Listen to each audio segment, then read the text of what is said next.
Most of you aren't subscribed. Make sure to subscribe, as it helps out the channel. Without further ado, kicking off the series, we see our MC, Makoto, narrating his normal life, waking up and having breakfast with the family, heading to school and attending archery practice after school, only to head home, have dinner, shower and read his father's newly released book. But when he closes his eyes, he is suddenly suspended in space, greeted by a glowing orb, which asks Makoto if he knows who they are. When Makoto shows off his confusion, the orb reveals that it is a god, and that Makoto will be reincarnated to another world immediately. When Makoto refuses, the orb reveals its true form, Tsukuyomi, a god tasked with choosing a hero, and sending the hero to save a world. As Makoto asks more and more questions, Tsukuyomi realizes that Makoto hasn't been told about his lineage. Tsukuyomi reveals that Makoto's parents are both from other worlds, which surprisingly makes sense, as Makoto has never met any relatives. Wondering why he of all people is chosen, he learns that his parents had promised a god to give over one of their children, and knowing that he doesn't want his two sisters to be put in a tough situation, Makoto agrees to be chosen. Promising to deliver a message to his family whilst he's gone, Tsukuyomi bestows divine power onto Makoto in preparation for his duties, but Makoto suddenly begins to disappear, as Tsukuyomi warns Makoto to be patient with the goddess he's being summoned by, as she can be quite tough to deal with. Thanking Tsukuyomi for the advice, Makoto appears before the goddess, blinded by her divine beauty. As the goddess tells Makoto about her world being invaded by demons and spirits, she insults Makoto for appearing so ugly. Not taking a liking to Makoto, the goddess demands that Makoto leave, but Makoto gets heated, prompting the goddess to show off her power. Knowing she'll be fine without Makoto's help, she sends Makoto to the edge of her world, where orcs and goblins reside, but out of pity, she grants Makoto the ability to speak, read and write any language in the world. Just like that, Makoto is flung through the sky of this new world, fearing that he'll die from such a height. Suddenly Tsukuyomi appears, intercepting Makoto from falling further, and apologizing for the goddess's words, as he didn't expect her to outright reject Makoto. As good news, Tsukuyomi reveals that the world he had grown up in was far harsher on his body, compared to this new world, so Makoto doesn't need to worry about being weak, but he must still be wary, as he can still die. With Tsukuyomi's spiritual body disappearing, Tsukuyomi wishes Makoto the best, only to disappear, wishing to meet again in the future. With Tsukuyomi no longer holding onto Makoto, Makoto falls from a height, but just as Tsukuyomi predicted, Makoto is quite durable. Since Makoto has nowhere to go, he begins wandering around for 3 days, unable to find any humans, animals or food. As night falls, Makoto begins to feel lonely, crying out for anyone, only to hear cries for help in the distance. Focusing in on the sound, Makoto darts in the direction of the sound, seeing a pig girl and a two-headed dog about to devour the girl.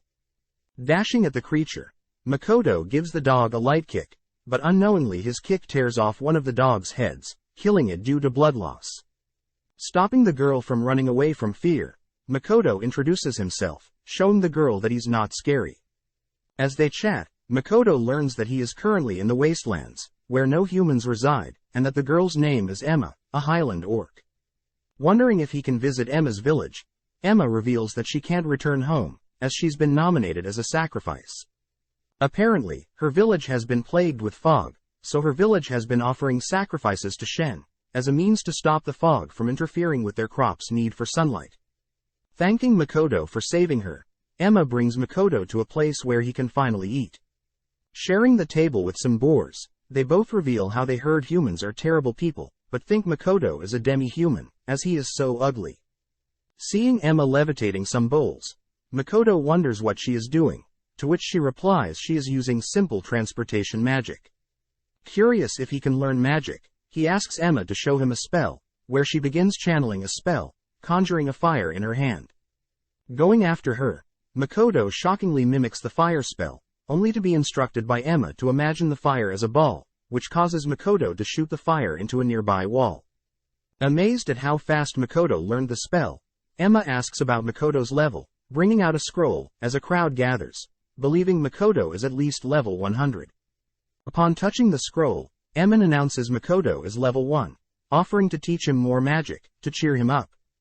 The next morning, Emma wakes up, spotting a letter that Makoto had left behind. With the spells and equipment he had acquired yesterday, Makoto has set out to deal with this Shen creature, demanding sacrifices. Knowing he should at least warm up, Makoto is able to cast a fire spell without incantation. On top of that, by reshaping the spell in his head, Makoto is able to create a bow and arrow, firing off a single arrow that hits a target, exploding upon impact. Having not anticipated the massive explosion, Makoto realizes that there were some people he had accidentally blown up. As they talk to Makoto, he realizes that they are clearly bad guys, who feel sorry for Makoto, as he's destroyed Shen's property. As the bad guys perish, a red smoke begins to encase Makoto, who believes that Shen is meant to be a massive clam, like in the stories he's read, but here Shen is a dragon. Immediately dashing at Makoto, Makoto is barely able to dodge the dragon's movements, as the red mist is obscuring his vision. Encasing himself with magic, he begins to read the dragon's movements, dodging Shen's advances. Knowing that he can win, Makoto activates a hidden skill, allowing him to see Shen clearly, whilst casting several fireballs near Shen, who thinks nothing of Makoto's magic. But when struck by a single fireball, Shen sustains huge damage, wondering how fire could harm its fire-resistant body. With no time to think, Makoto sneaks in close, pummeling the dragon several times. Makoto brings the dragon to the ground. Believing the fight is over, Makoto drops his guard, allowing Shen to catch Makoto with some illusion magic. Brought back to his old life, Makoto is alone with Hasegawa, who suddenly confesses to him. Knowing that this is so strange, Makoto attempts to reject her, but is forced to accept her proposal to stop her from crying. After the confession is done, Makoto reveals that he knows this is all an illusion, as he reveals his hidden skill. Makoto can create a zone around himself, which allows him to manipulate the space however he pleases. This means he can also enhance his body, whilst in the zone. Thanking Shen for making him stronger, Makoto breaks out of Shen's illusion spell, but realizes that Shen is no longer hostile. Apologizing for attacking Makoto, Shen asks that he form a contract with it, offering to be Makoto's companion, and in exchange Shen wants to see Makoto's memories from another world. Seeing as there is no downside, Makoto agrees, which triggers the pact ceremony. With both Shen and Makoto glowing, Shen realizes that Makoto is too powerful, forming an 80-20 pact in Makoto's favor. Out of nowhere, Shen suddenly transforms into a gorgeous woman. Now in front of the newly transformed Shen, Makoto is kinda sad, as he wanted to soar through the sky, with Shen's dragon form, as it makes travel way faster. Shen reveals that since the pact between them is 80-20, in Makoto's favor, the weaker one normally is forced to take the form of the more dominant one, hence why Shen is now a human. Either way, Shen is fine with being a human, as whilst she had trapped Makoto in her illusion, she had taken a liking to Makoto's memories involving samurais from the Edo period. Realizing that Shen has taken a liking to his historical dramas in his memory, Makoto asks that Shen at least change her outfit, but Shen has no problem with Makoto admiring her beauty. Changing topics, Shen gets serious, creating a gate and revealing that she is in charge of a demi-plane in space, housing different demi-humans. Skeptical at first, Makoto soon realizes that this mysterious plane is massive, wanting to know more about this place. Shen thinks for a bit, but realizes this place was supposed to be a space of complete darkness, but has somehow changed since last checking. Approaching a persimmon tree, Makoto and Shen munch on some delectable fruit, all whilst Makoto spots several plants that he recognizes. Activating his skill, Makoto expands his zone, scanning the area in the zone, only to realize that this place is huge. Wondering about the endpoints of this demi-plane, Makoto learns that things can only enter and exit this area through Shen's mist, so the gods may be unable to directly interfere with this demi-plane. Wondering if they could create a village in this town, Makoto asks Shen if she was terrorizing the Highland orcs, learning that she had nothing to do with it. Knowing that they should clear things up, they head out of Shen's mist, only to spot Emma frantically running towards them. Barely with any breath, she asks Makoto not to fight Shen, but Shen butts in, introducing herself. Teasing Makoto for attacking a woman, Shen surprises Emma, who wonders why the invincible dragon Shen is a human. Filling Emma in on their battle, Shen states that Makoto and her have formed a pact, where Makoto is the dominant partner. As some proof, Shen passes Emma some of her scales that fell off during her battle with Makoto, but when Emma still doesn't believe her, Shen releases her dragon aura, scaring Emma to sleep. As the three return to Emma's village, we see all the villagers dancing and celebrating the good news. As Emma serves Makoto some food, he asks for Shen's whereabouts, learning that she must have gotten too drunk and is fast asleep. Showing her gratitude, Emma officially thanks Makoto for clearing up the misunderstanding with the sacrifices, but also saving her life.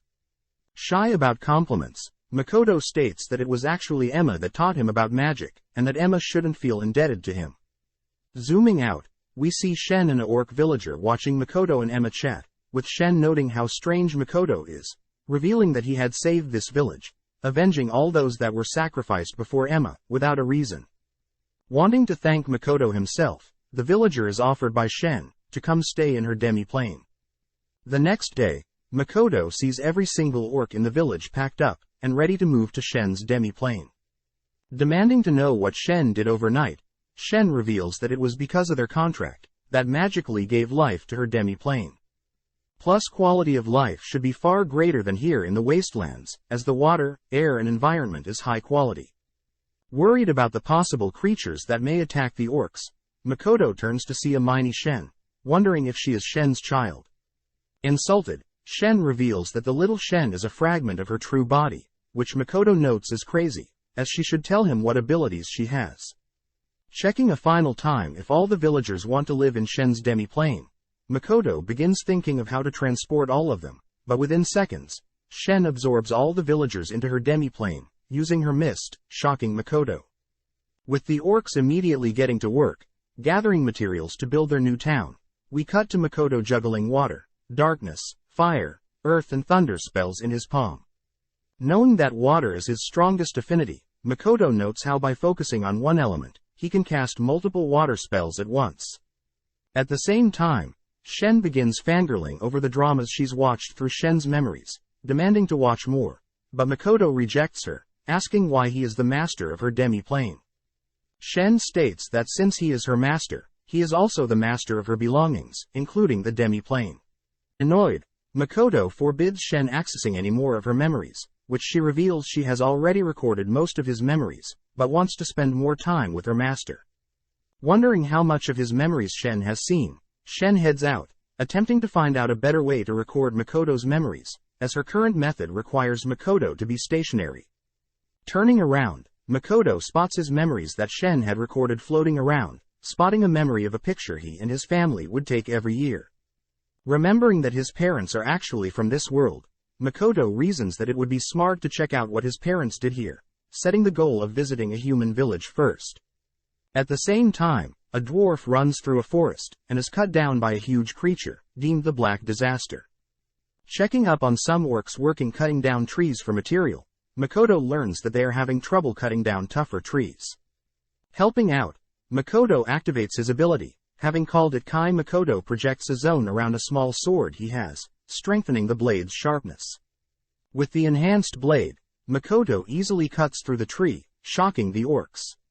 Seeing one of the orcs injured, Makoto activates his Kai ability, healing the orc, noting how Makoto healed his wound without mana. This would explain how Shen could incense him during their battle. Trying out the ability on himself, Makoto realizes that he is unable to heal himself, but is interrupted by Shen. Carrying an injured dwarf, Makoto wonders what happened, but suddenly a massive spider breaks into Shen's demi-plane.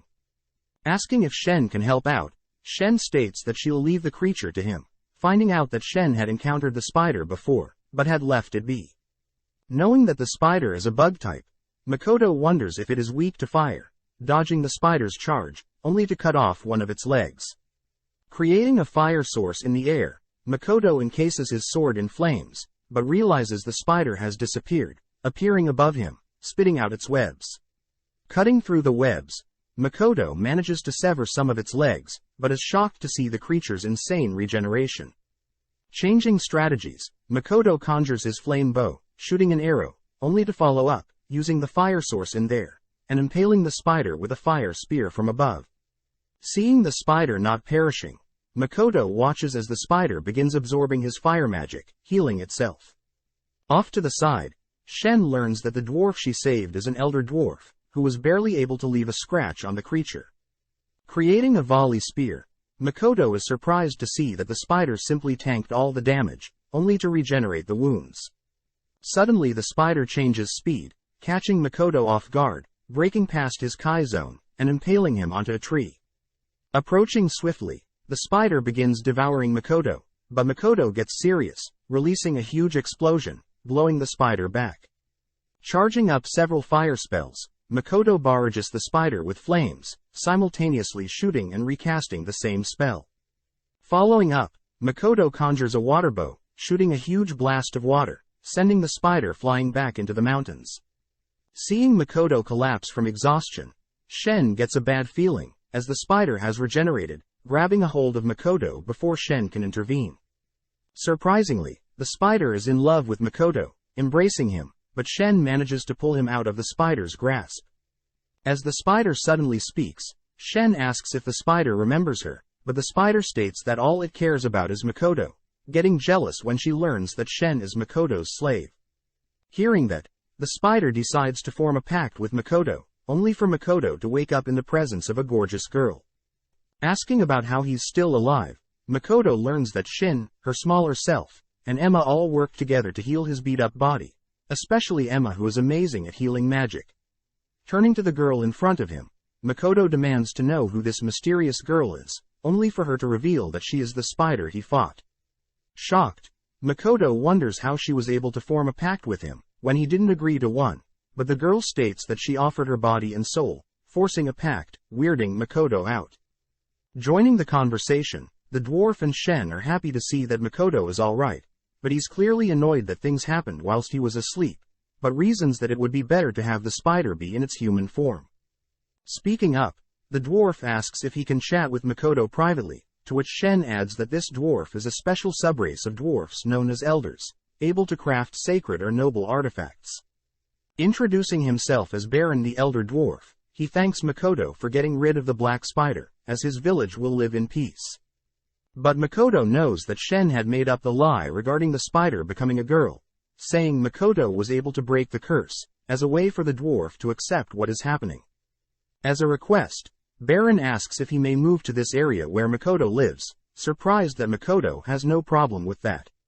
But Shen butts in, demanding that Baron and his village must plan out the town, provide armaments and pay tax for using the land.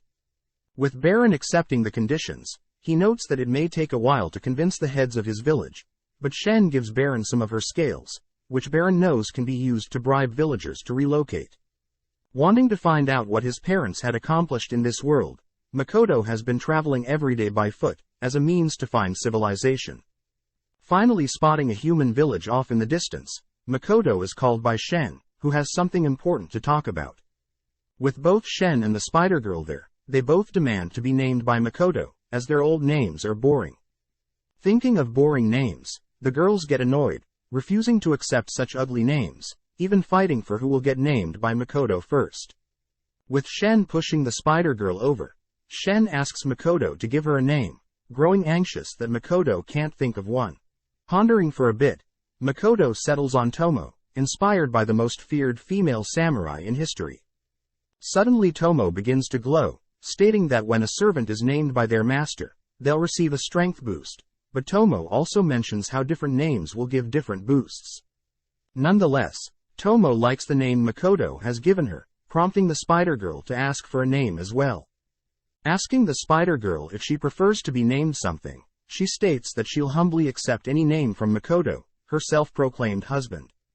Thinking for a bit, Makoto decides to give her the name Mio, representing her new life as a human, along with his preferred element, water. Seeing Makoto put so much thought into naming her, Mio can't help but fall deeper in love with Makoto, but he states that it isn't that deep. A little time later, Tomo and Mio had set up a ceremony, welcoming all the new species sharing that land, whilst also introducing their new names. Letting the crowd decide, everyone agrees to call Makoto, young master, with Makoto forced to accept that title.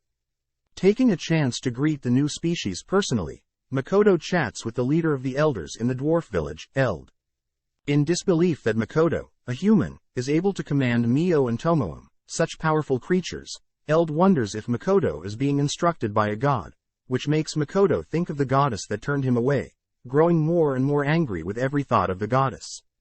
Seeing Makoto dislike the goddess, Eld gets happy, revealing that he and his village personally disagree with the gods themselves. Next, Tomo introduces her followers, the 1001st lizards, creatures with affinity of water and air, and all don beautiful blue-green scales. But Makoto asks that Tomo should have told him she has followers, which she adds that there will be too many to go through. Up next, Mio introduces her followers, the Alk, creatures that can regenerate just like Mio. Seeing her followers so quiet, Mio threatens to eat them if they don't serve Makoto properly, prompting them to introduce themselves. Wrapping up the ceremony, Makoto asks that Mio and Tomo fill in Eld on the rules for living here, asking that the girls are free to choose where they'll be living, and that they should keep the bickering to a minimum.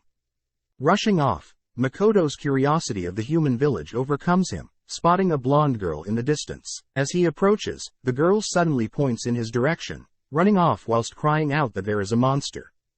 Turning around, Makoto notes how it is just him, brushing it off as a coincidence. As he approaches the village gates, he spots a huge crowd of humans, demanding that Makoto, a monster, not come near their village. As the villagers scare Makoto away, he realizes that the goddess had given him the ability to interact with all creatures, but humans. Depressed, Emma, Shen and Mio have a chat with Makoto, revealing that the language of the humans are called Common, being the most common language known, and that all three of them can speak it. Cheering Makoto up, the girls state that Makoto's appearance is the issue, which Makoto doesn't appreciate, as he knows he's not the best looking. Clearing things up, the girl states that it's not his looks, but his mana that is the issue, as it's pouring out of him, making him appear as if he were a creature with the strength of 5 demon lords combined. Trying to suppress his mana, Makoto only manages to remove a little bit, switching up plans, as he'll first have to learn the common language, but also get a mask, as the humans already know what he looks like. With 1 week passing, Makoto is finally able to read and write the common language. The week after, Makoto is gifted a ring by the dwarves, meant to drain a creature's mana until death, but upon putting it on, the ring breaks, being too weak for Makoto. A month passes and Ms. is helping Makoto with pronunciation, but Makoto notes how magically writing what he needs may be more useful. Interrupted, the dwarves show Makoto their new ring, Dropnir, able to not only absorb, but compress his mana, glowing red when it's reached its limit and should be removed. Ready to head to the village, they use the excuse of transferring goods as merchants to get into the village, but at the same time, a mysterious girl looks over them.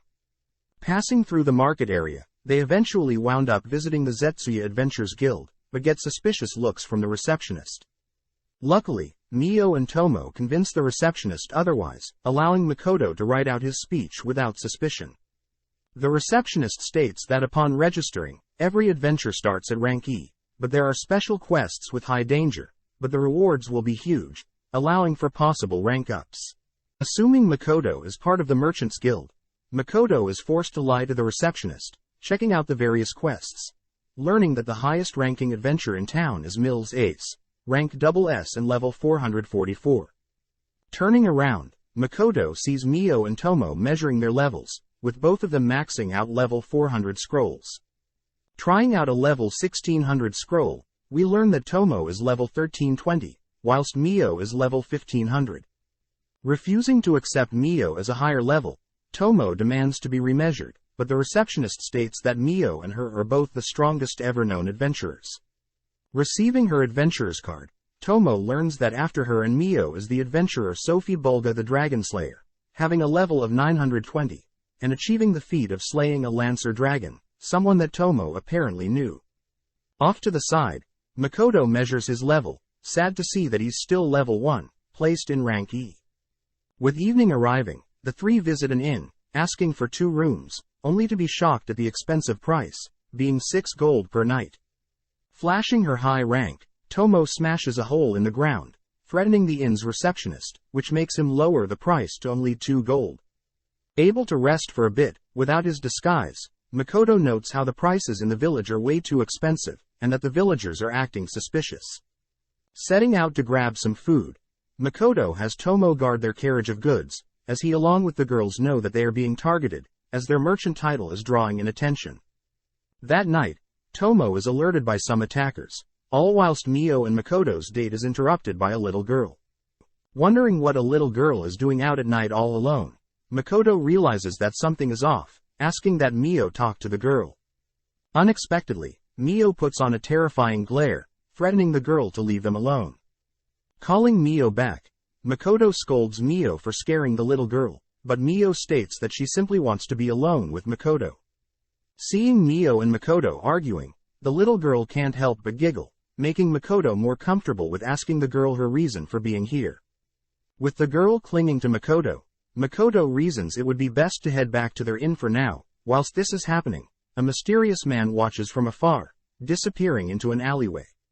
Returning to the room, the little girl begins talking about how she and her older sister were traveling together. When they entered the village, her older sister had started looking for work, but had suddenly disappeared. Makoto learns that the older sister has been gone for 1 month now, and since the little girl doesn't have any money, she has been kicked out of the place she has been staying in. As the little girl begins to break down, both Makoto and Mio suspect that her older sister is in some sort of trouble. Cutting to the carriage the gang had brought, we see several ninjas approaching the carriage, only to hear Tomo's voice from behind them. Demanding to know who they're, Tomo is forced to dodge the ninjas' advances, kicking one lightly, but even with her holding back, her strength is insane. Evading two of the Tomo begins to feel bad as she is moving too fast and way too strong for her opponents. With all but one defeated, she spots the last one attempting to flee, easily catching up and knocking them out, as she plans to interrogate them later. Returning to Makoto to tell him about what had happened, Tomo is scolded for not holding back more against mere humans, and that she's lucky that they have Mio to clean things up. Unwrapping the sole survivor, Tomo learns that there were female amongst the attackers, which makes Makoto scold her more for not considering these things. But realizing that the little girl is here, Makoto refrains from punishing Tomo.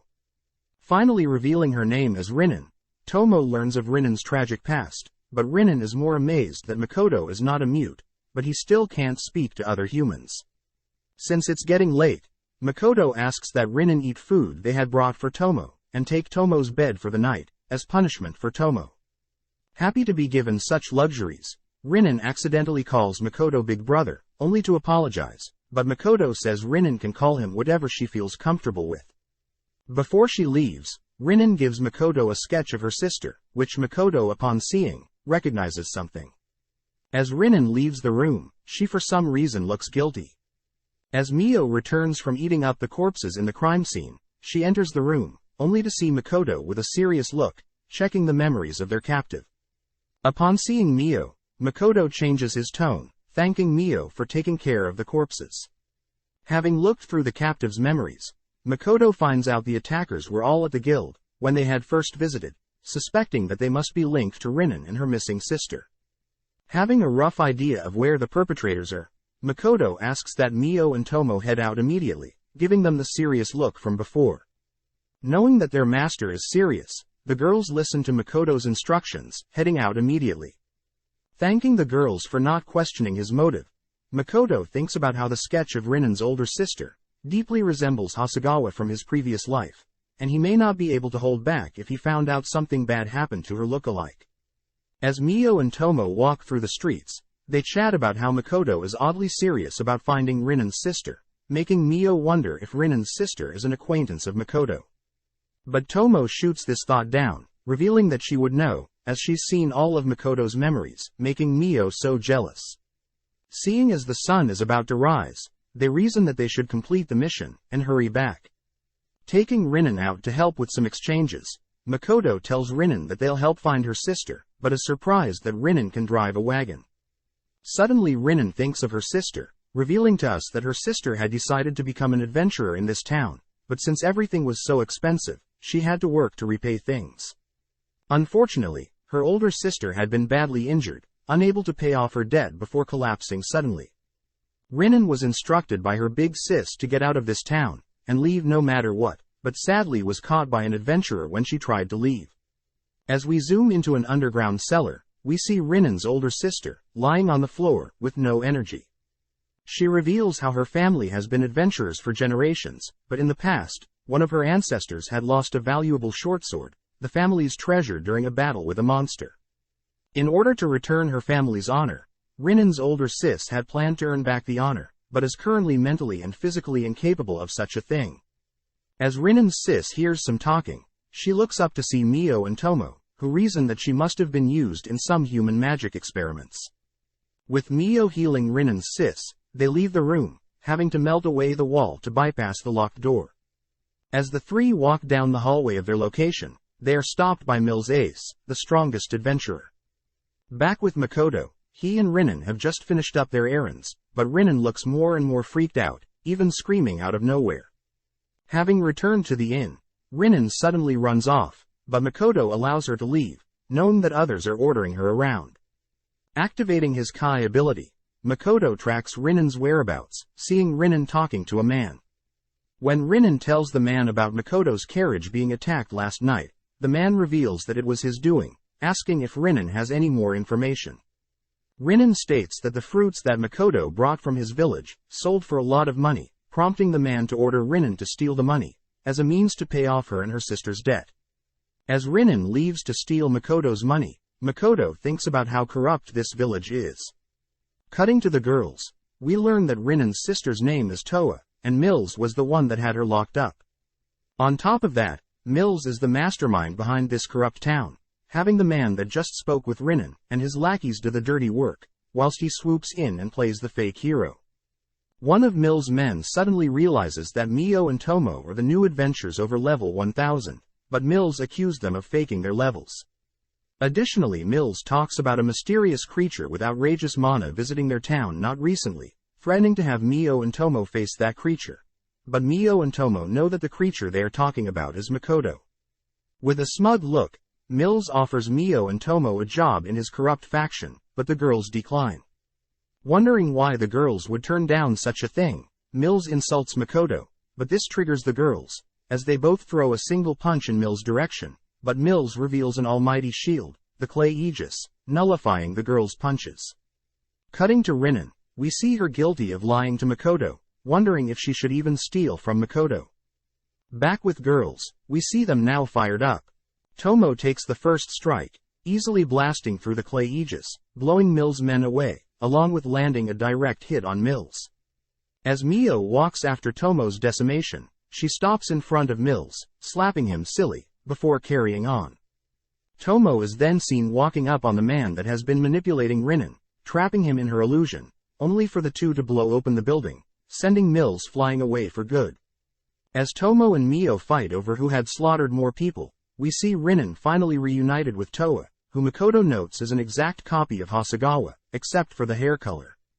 As Rinnan and Toa take a nap, Makoto ties up Mio and Tomo, flinging them out of the town with his bow, as punishment for destroying the village and losing control.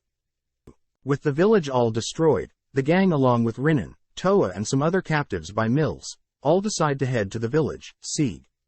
Arriving at the closest adventurers guild, one of the men that tagged along tells the receptionist about how their previous village was decimated by mysterious monsters. Whilst this happens, Makoto thinks about how Tomo had used some of her mind manipulation magic on everyone except Rinnan, and Toa's memory in the previous village had been altered to believe monsters destroyed their village. With the receptionist wondering if the monsters still exist, she's introduced to Mio and Tomo, who she doesn't believe is actually over level 1000. Makoto states that they've already registered with the previous guild, but the receptionist says their data must have been lost when the village was decimated, and they'll have to re-register. Hearing this, Makoto speaks with Tomo privately, who is worried Makoto is still angry about her fighting with Mio. Instead, Makoto tells her about knight errantry, a samurai who trained and honed their skills until a deadly degree. Hearing this, Tomo wonders if she was like that samurai, she'll not only surpass Mio, but also gain the praise of Makoto. Making up her mind, Tomo asks that she begin training on her own, which Makoto allows, having expected her to take the bait. As Tomo runs off to train, Mio thinks about how she will be able to spend time with Makoto, but we zoom out to see that the others are along for the ride. As the gang continue their travels, to Sieg, by carriage through a forest, Rinnan notices Mio mad at first, but is able to cheer Mio up, by complimenting her and Makoto's relationship. Suddenly, Makoto erects his Kai barrier, spotting several bugs up ahead, asking Mio to deal with them. Mio immediately accepts, facing the creatures. With a single swing of her fan, she kills all the bugs, impressing everyone. Asking that they continue down the forest, Toa interrupts, asking to be able to collect the bug's corpse, as they are quite rare material. Knowing that this will only be a waste of time, Makoto is suddenly distracted by Toa's body, giving in to her request, but this makes Rinin and Mio glare at Makoto. Collecting the bug's eyes, the gang continue on their path, setting up camp and resting when it's dark, riding when the sun's out, and battling through and collecting the material from monsters in the forest. With so much raw material collected, Makoto is reminded that he had created a trading company for goods, calling it the Kuzunoa Trading Company. Suddenly the gang encounters creatures with ruby eyes, quite a rare species. Asking that Mio deal with them, Mio gets annoyed that the others are asking her to kill the creatures, but not damage their eyes, head or wings. Knowing that he should deal with this himself, he learns that the abdomen is the most vulnerable spot, but the girls are scared he's too weak, as he's technically level 1 in their minds. Readying his bow, Makoto focuses, easily shooting down each and every creature, impressing the girls, with the elven girl in particular, believing that Makoto's bow is high-tech. Makoto is unable to explain that his bow and arrows are ordinary, as the others are too busy harvesting the valuable materials from the creatures. Finally arriving at Sieg, Makoto is re-registered, sad to see that his level is still 1, even after slaying those creatures in the forest. With Makoto asking that Mio wait for Tomo to have them both re-register at the same time, Makoto visits the quest board, spotting only rank A and B quests, looking at a special quest by the Rembrandt Trading Company in particular. Since it's special, Makoto can accept it regardless of rank, realizing that this quest is asking for ruby eyes. Suddenly Toa interrupts Makoto, telling him about her rank up during their adventure, pleasing Makoto, as he asks that they split the goods they acquired. Asking for one of each of the goods, and most of the ruby eyes, Makoto apologizes for hogging the valuables, but the others are simply happy Mio and Makoto helped them get here.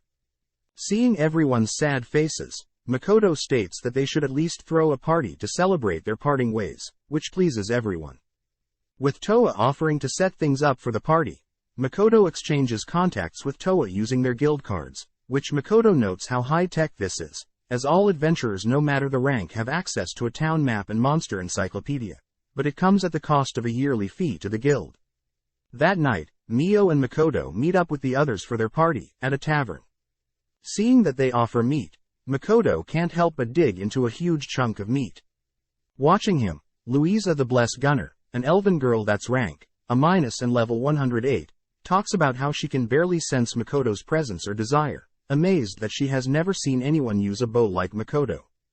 Next Mio glares at Hazel, who is an alchemy master who's rank B+ and level 114, learning that Makoto plans to use the ruby eyes he acquired from their trip for a special quest he found earlier. Next is Renina, who's a dwarven priest knight, rank B+ and level 122. Quite drunk, Renina challenges Makoto to an arm wrestling contest, but is surprised when she's defeated by Makoto.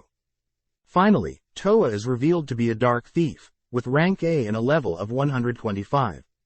As the party comes to an end, Toa asks more about Makoto's special quest, but upon hearing it's from the Rembrandt Trading Company, she warns Makoto about some rumors she's heard regarding them. As the two make their way back to the room they will be sharing, Makoto asks that Mio go on ahead, as he plans to grab the goods for the special quest, being warned by Toa that people that accept Rembrandt Trading Company's quest usually have bad things happen to them. Since Tomo is nowhere to be found, Mio gets antsy wondering if he and Makoto will get to share a bed, but when Makoto arrives, he simply sleeps in his own bed, making Mio regret not destroying one of their 2 beds. The next day, Mio and Makoto head back to the demi-plane, which Makoto is proud to announce that he's able to create the mist needed to enter and leave whenever he wants. Greeted by Tomo's fragment and Emma scolds Makoto for not acting more kingly, as he may be an adventurer in the real world, but in the demi-plane he is the ruler. Filling in the two on what has transpired since they were gone, Makoto learns that the Alks are settling in the mountains with the help of the orcs and mist lizards. The dwarves are helping with construction and repairs, along with designing new equipment, and as for farmland, the mist lizards are in charge of clearing farmland and guarding the village.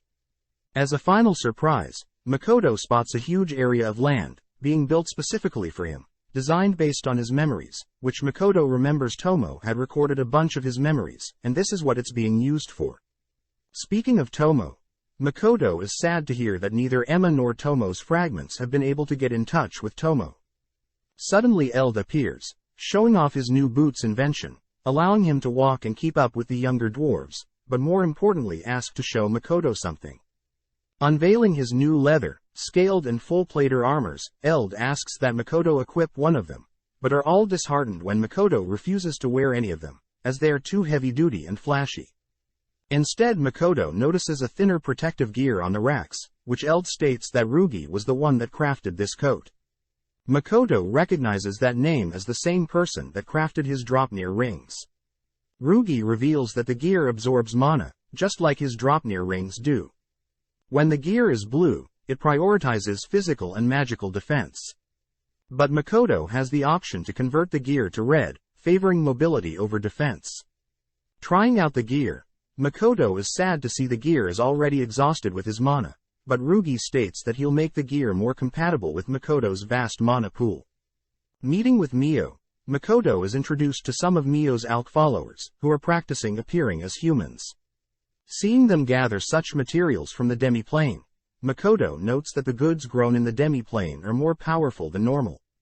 With nothing else left, Makoto heads to the Rembrandt Trading Company to complete his quest, but upon arriving, realizes that the quest isn't as easy as it seems. Sitting down with the representative of the Rembrandt Trading Company, Patrick, Makoto apologizes for not being able to talk, and instead will be communicating via his writing magic. Perfectly fine with this, Patrick's butler enters, as Patrick asks about how long Makoto's been an adventurer, as Patrick is aware of most adventures in this town, but doesn't recognize Makoto's name. Telling Patrick about how he has moved into town recently, Makoto reveals that he's rank E and level 1, aiming to join the Merchant Guild and establish his own trading company. Hearing this, Patrick gets mad, standing up and scolding Makoto for doing things wrong, only to ask Makoto to leave. Having heard Makoto's level and rank, Patrick assumes Makoto is using this meeting to establish a connection with his trading company, but Makoto unveils the ruby eyes, shocking Patrick. Instantly apologizing, Patrick notes the rare and well-kept ruby eyes, which prompts Makoto to ask why Patrick needs them. As an apology for his rudeness, Patrick reveals that he needs the ruby eyes to produce a special kind of medicine, ambrosia, that can cure most curses. Apparently Patrick's wife and daughter had been afflicted by a cursed disease, a type of curse caused by a witch doctor's ritual. Patrick was able to capture the witch doctor, but they were only able to find out that it was a B-rank curse, before the witch doctor had died. Wanting to help, Makoto asked that he be present when the medicine is made, as he personally knows an alchemy meister that'll speed up the creation process, and since it takes 2 eyes to cure one person, Makoto gifts all of his eyes, bringing Patrick and his butler, Morris, along with everyone to tears. Seeing every butler and maid act like family around Patrick, Makoto realizes he should give them some space, as Patrick gives him a receipt along with the time in which the medicine will be made. Heading to join the Merchant Guild, Makoto learns from the receptionist that there is a test to joining that can be taken anytime, involving a written test based of a guild manual, and upon completing the written part, Makoto will be required to take the physical test, asked to supply random goods such as empty bottles or even wolf fangs.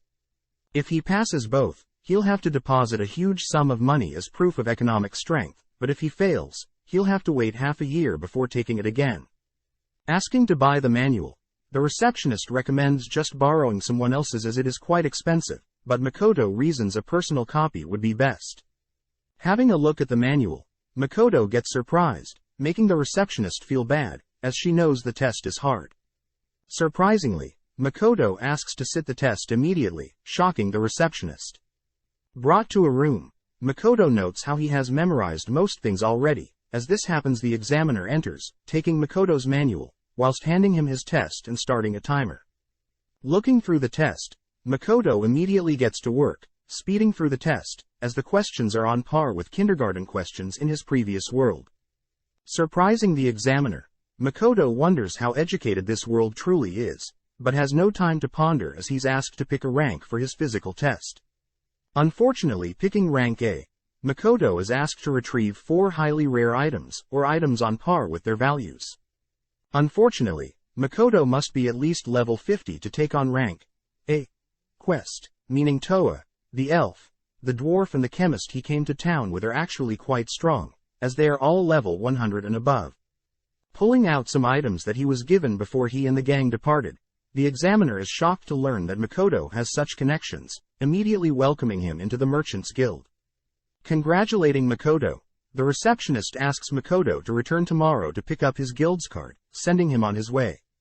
In the meantime, we cut to Tomo, who is seen training hard to become a knight-errantry, slaying countless creatures, even bringing a crab back to the demiplane.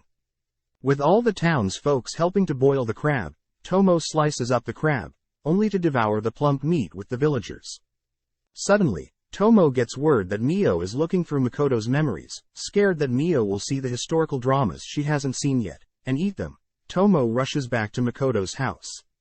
Upon entering, is welcomed by Emma, who had fed Tomo false information about Mio, knowing that Tomo will show up. Instead, Mio is translating Makoto's memories, which was Tomo's job before she disappeared, and as a threat Emma states that she won't tell Makoto that Tomo had returned to the demi-plane, as long as she does her job. As Emma leaves, Tomo commends Emma's craftiness, as she thinks of ways to procrastinate. As Tomo and Mio catch up, Mio asks that Tomo stop distracting her, and that Tomo should report to Makoto on her return. Cutting to Makoto, we see him entering a bar, unsure what to order as a drink, and blindly ordering one. As he waits, he hears other adventurers talk about how a powerful Gain crab had scared away red bee swarms from a nearby forest. Unsure what creatures they are talking about, Makoto is finally served a yellow drink, wondering if it could be lemon, but all whilst this is happening, 2 people watch him. Taking a sip, Makoto is sad to learn the drink is banana-flavored, and not even that strong in flavor, which makes him miss the demi-plane's fruit. Following Tomo's fragment, she is seen sneaking some fruit, only for Makoto to appear through some mist, teasing her for stealing. As they both munch on some fruit, Makoto learns that the weather in the demi-plane has been all over the place, reducing the amount of fruit produced. Wondering what the cause could be, Makoto asks about the illusionary city he's asked his followers to work on, but Tomo's fragment admits that she doesn't know what Makoto is asking for, regarding the illusionary city. Happy to explain, Makoto states that selling fruit and equipment to the outside world may not work well, as people may not value the items, or there could be conflict as people may suspect something, with Makoto always having such powerful items. Instead, Makoto wants to have adventurers wander through a mist and into the demi-plane, gifting these adventurers with some free items, only to send them away. This way these adventurers will spread the news of this mystery town, and the rare items, allowing Makoto to more easily sell and integrate items in the demi-plane into the real world. Suddenly, Makoto is called telepathically by Tomo, who asks Makoto to come to her location, as Mio is going rogue. As Makoto rushes back to his house, he's unsurprised to see Mio demanding Tomo continue recording Tomo's memories. When Tomo refuses, Mio threatens to eat Makoto's memories with historical dramas. Asking to be caught up, Makoto learns that Mio was working on translating his memories, but had seen something in the memories, but couldn't see all of it, demanding Tomo to produce the remaining memory. Stepping in, Makoto tries to break them up, but they simply continue bickering, annoying Makoto. Raising his voice, Makoto calms both of them down. Makoto scolds Tomo for not reporting to him, learning that she had secretly returned and ate crab. Asking Mio about the mess, Mio states that she simply wants to continue viewing certain parts of Makoto's memories, showing him the memories. Shocked, Makoto states that these memories are of anime and cartoon shows he was forced to watch, but approves Mio's request, as he plans to have a long chat with Tomo. Returning to town, Makoto states that he plans to sleep here, as he has to wake up early tomorrow. Seeing Mio and Tomo occupy one bed each, Makoto states that the master should at least have a bed, but Tomo and Mio have other plans, wanting to share a bed with Makoto. Seeing this, Makoto reasons it would be best to just sleep on the chair, as Mio and Tomo have already fallen asleep. As the next day comes, Makoto meets up with Hazel, who's just happy to get a chance to witness the creation of such valuable goods. In the meantime, the two mysterious people watching Makoto in the bar, following Hazel and Makoto, stating that they'll stop Patrick from having his way. Cutting to a mysterious location, we see Morris and Patrick, torturing the witch doctor that had cursed Patrick's family. Telling Hazel about how he'll be helping out his special quest involving the Rembrandt Trading Company, Makoto apologizes, realizing that Hazel is afraid he may mess things up and make an enemy of a very influential company. Just then, Patrick and Morris enter, telling the two that all preparations are done. Taken to a lab by Morris, Hazel quickly checks the materials, as he quickly double-checks with Morris, who too knows how to make ambrosia. Apparently special medicinal liquids need to be extracted from the ruby eyes, but apart from that it's a pretty simple process, which Makoto is shocked, expecting it to take several days. Etching a ritual circle into the floor, Hazel begins chanting a spell to enhance his alchemy specialty, but Makoto notes how inefficient this ritual is, as it's taking too long. Using his Kai ability, Makoto secretly speeds up the ritual, allowing them to begin extracting the medicine from the ruby eyes. As they wait, Morris reveals that they would normally extract a similar liquid from the ambrosia flower itself, but it's quite rare, more rarer than ruby eyes, which gives Makoto the idea of hunting these flowers down and selling them for his own trading company. With one dose done, Morris rushes to give it to Patrick, allowing Hazel and Makoto to work on 2 more doses. Seeing Hazel nonchalantly hold the valuable vials, Morris re-enters, scaring Hazel and making him fling the vials. Immediately activating his Kai ability, Makoto saves one, propelling himself to the second one, barely able to save it. Morris apologizes for scaring them, but asks that they come speak with Patrick immediately. Meeting Patrick, they are shocked to see Patrick heavily wounded, revealed to be attacked by his wife, when he tried to administer the medicine. Patrick states that this is the first time she's acted like this, which makes Hazel think that the cursed disease must be causing his wife to purposely fight against taking the antidote. Wondering if it's even possible, Hazel states that if it's a level 8 curse and above, it's perfectly reasonable, which only makes Patrick despair further. Patrick reveals his wife has started hating the sun and begun rampaging more often, losing hair, turning frail, and eyes have become red, scaring him as she doesn't even resemble a human. Wanting to help out, Makoto asks to be taken to her, as he will restrain her and administer the medicine. Not wanting Makoto to get hurt, Patrick says that neither Morris nor the guards could restrain her, but Makoto exudes his confident aura, making Patrick, Hazel and Morris believe in him. Entering one of Patrick's rooms, Makoto takes a sample of blood found on the floor, using it to possibly lure out Patrick's wife. Asking everyone to stay back until he's restrained her, Makoto slowly approaches Patrick's wife's room, but is surprised when she smashes through the door, pouncing and swinging at Makoto, only to retreat and stand guard. Reminded of his sisters, Makoto remembers how his sister used to perform judo moves on him, copying such moves, to lock Patrick's wife in an armbar, immobilizing her. Calling for Patrick to administer the medicine, Patrick allows his wife to bite him, giving him the opening to feed her the medicine, instantly restoring his wife, Lisa, back to her human form. Up next, Makoto heads into Patrick's first daughter's room, realizing that it's dark, immediately activating his Kai ability, so as to not underestimate the cursed daughter. Locating her, Patrick is able to heal her daughter, leaving only the second daughter. Finally entering the second daughter's rooms, Makoto is surprised to hear the girl talk, but takes the opportunity to hold her down, officially healing Patrick's entire family. Thanking Hazel for the help, Makoto takes off first, as Hazel stays to continue to produce some spare medicine. Outside, Makoto spots Mio and Tomo, who he knows both just want to re-register at the guild. Before Mio can ask Makoto a question, one of the people that have been following Makoto encases the three in fire, but Makoto is able to escape the fire trap. With the two stalkers impressed with Makoto's movements, they are shocked to see Mio and Tomo unscathed, as they both wanted to gauge the strength of the fire spell, stating how it's laughable when compared to Makoto's. Out of nowhere, other strangers appear, numbering more than 20. With a smug grin, the leader of the pack offers to pay the girls to join their side, which Mio agrees to, as Makoto had telepathically asked her to sit out, afraid Mio and Tomo will fight over who defeated more, and destroy the town again. Now surrounded, Tomo gets fired up, but is instructed by Makoto to not kill anyone. With the strangers charging them, Tomo and Makoto take it slow, simply dodging and evading their advances, but after a while Tomo goes wild, using the back of her sword, as to not mortally wound anyone. With only the two stalkers left, they realize that they are in trouble, asking Mio for assistance, but Mio glares at them, as she doesn't want to speak to weak people like them. Suddenly one of two begin chanting a teleportation spell, prompting Makoto to rush in, canceling the spell, but also accidentally knocking the person out. With no way out, the final man, Lime Latte, reveals himself as the strongest adventurer in this town, readying his sword, which Tomo notes is a fine sword. With Lime approaching, Tomo easily disarms and destroys Lime's blade, tripping him, only to take her sword out to finish him off. Before she can knock him out, she glances at his memories, seeing children innocently playing in an orphanage, making Tomo stand down for now.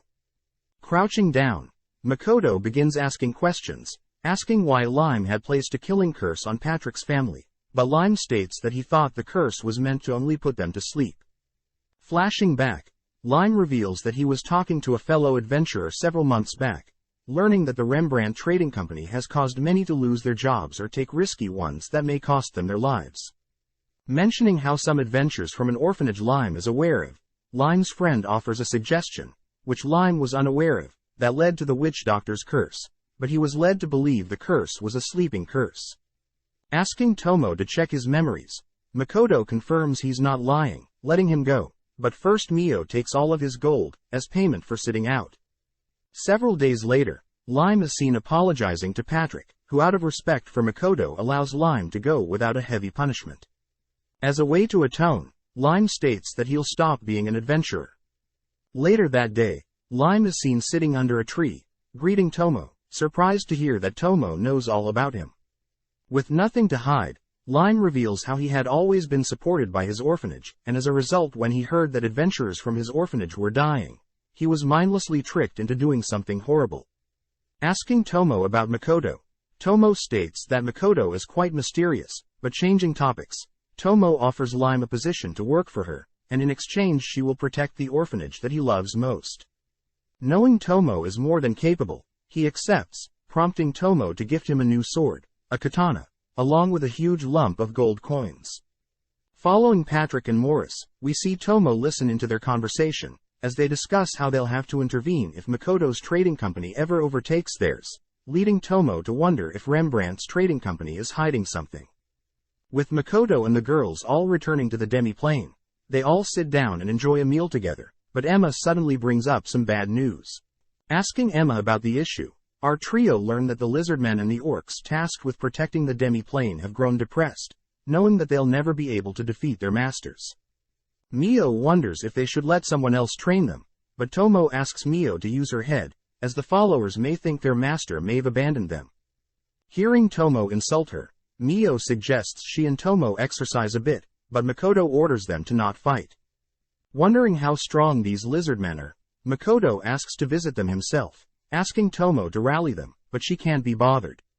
On top of that, it seems Mio's ALK followers are all individually strong, not experiencing any dissatisfaction, and have even begun producing medicine and experimenting with alchemy. Erecting his Kai ability, Makoto listens to some orcs having lunch, overhearing them talk about how Mio and Tomo are undefeatable, only allowing the strongest to even land hits. But Makoto is worse, as no one can even come close to touching him when he's using his bow, but if you're somehow able to get close, he'll simply create a massive explosion, sending everyone back. As the orcs chat, they wonder if the lizardmen feel the same, as different races never get to see each other train. Feeling bad about going hard on the orcs, Makoto wonders what he should do, but is distracted by Mio, who has taken a liking to tomatoes. Pleased to hear that, Makoto suggested boiling them, or even dehydrating and soaking them in oil. As Tomo meets up with them, she reports that her lizardmen are experiencing similar things, unable to overcome their weakness. Hearing this, Makoto realizes that the orcs and lizardmen are not talking to each other, which Emma states that species keep their tactics confidential. Pondering for a bit, Makoto thinks about what would change if the orcs would use the lizards' fighting style or vice versa. But Emma doesn't understand, prompting Tomo to step in and ask Emma if she thinks that the orcs or lizardmen would grow stronger if they remain how they are. Just then, Tomo gets an idea, which Makoto makes her promise will not cause any casualties. Gathering all the orcs and lizard men, Tomo sets up a duel between the greatest warriors from each species, in a one-on-one duel.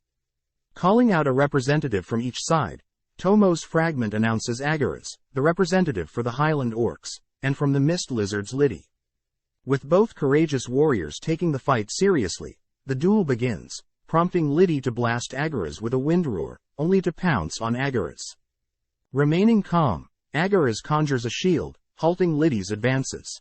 Now on the offense, Agaras smashes his axe into the ground, blowing Liddy back, but Liddy takes the chance to carve up Agaras with his wind roar, moving in for the finishing blow. But Agaras had wanted this, grabbing a hold of Liddy's tail, only to slam Liddy into the ground, ending the battle in Agaras' favor. Seeing it as now as the perfect opportunity, Tomo states that although both warriors put on a good show, they are completely hopeless when compared to Mio, Tomo or Makoto. Picking the crowd's brain, Tomo states that they may be weak compared to our trio, but this doesn't give them the excuse to continue to stay how they are. Therefore Tomo announces that every 7 days, every orc, lizard, dwarf and alk will be asked to participate in individual matches, with a rank assigned to each person. Hearing this, the crowd fears that they'll be revealing their tactics to other species, but Tomo scolds them, as hiding their secrets are the least of their worries, as by ridding themselves of their ego, and learning from others, is truly the only way to even come close to our trio's knowledge and power. With Makoto chiming in, he too states that growing, learning and competing with each other, will allow them all to become true warriors, naming the system the Demiplane Rankings. Returning to town, Tomo and Mio once again compete to see who has the higher level, but unfortunately Mio remains the stronger one, with a level of 1500 and Tomo with a level of 1340. Seeing Makoto with the girls, the receptionist tells Makoto about how Lime, the rank 1 adventurer in town, had retired, and asks Makoto to find a suitable replacement. Thinking for a bit, Makoto says he knows a couple rank 100 adventurers, which Makoto then asks Tomo to train Toa's party, knowing Tomo is more than capable. As Makoto leaves, Tomo thinks about how Makoto's attitude when talking about Toa is serious, therefore Tomo deduces that Toa resembles someone in Makoto's past life. Knowing this, she reasons it would be best for her to train Toa and her party, and make them leave Makoto's life as fast as possible. Immediately brutally training Toa and the others, Tomo puts them through hell, tasking them with fighting huge beast creatures, but immediately Tomo is forced to step in trapping the creatures, as Toa's party are about to lose. Asking them individually, Tomo demands to know why Louisa, the elven archer and Toa the assassin decided to attack head-on, scolding them for being too reckless simply because they're high level. Next, Tomo questions Hazel on not using his earth and water magic, which surprises everyone, as he's only been able to use healing magic.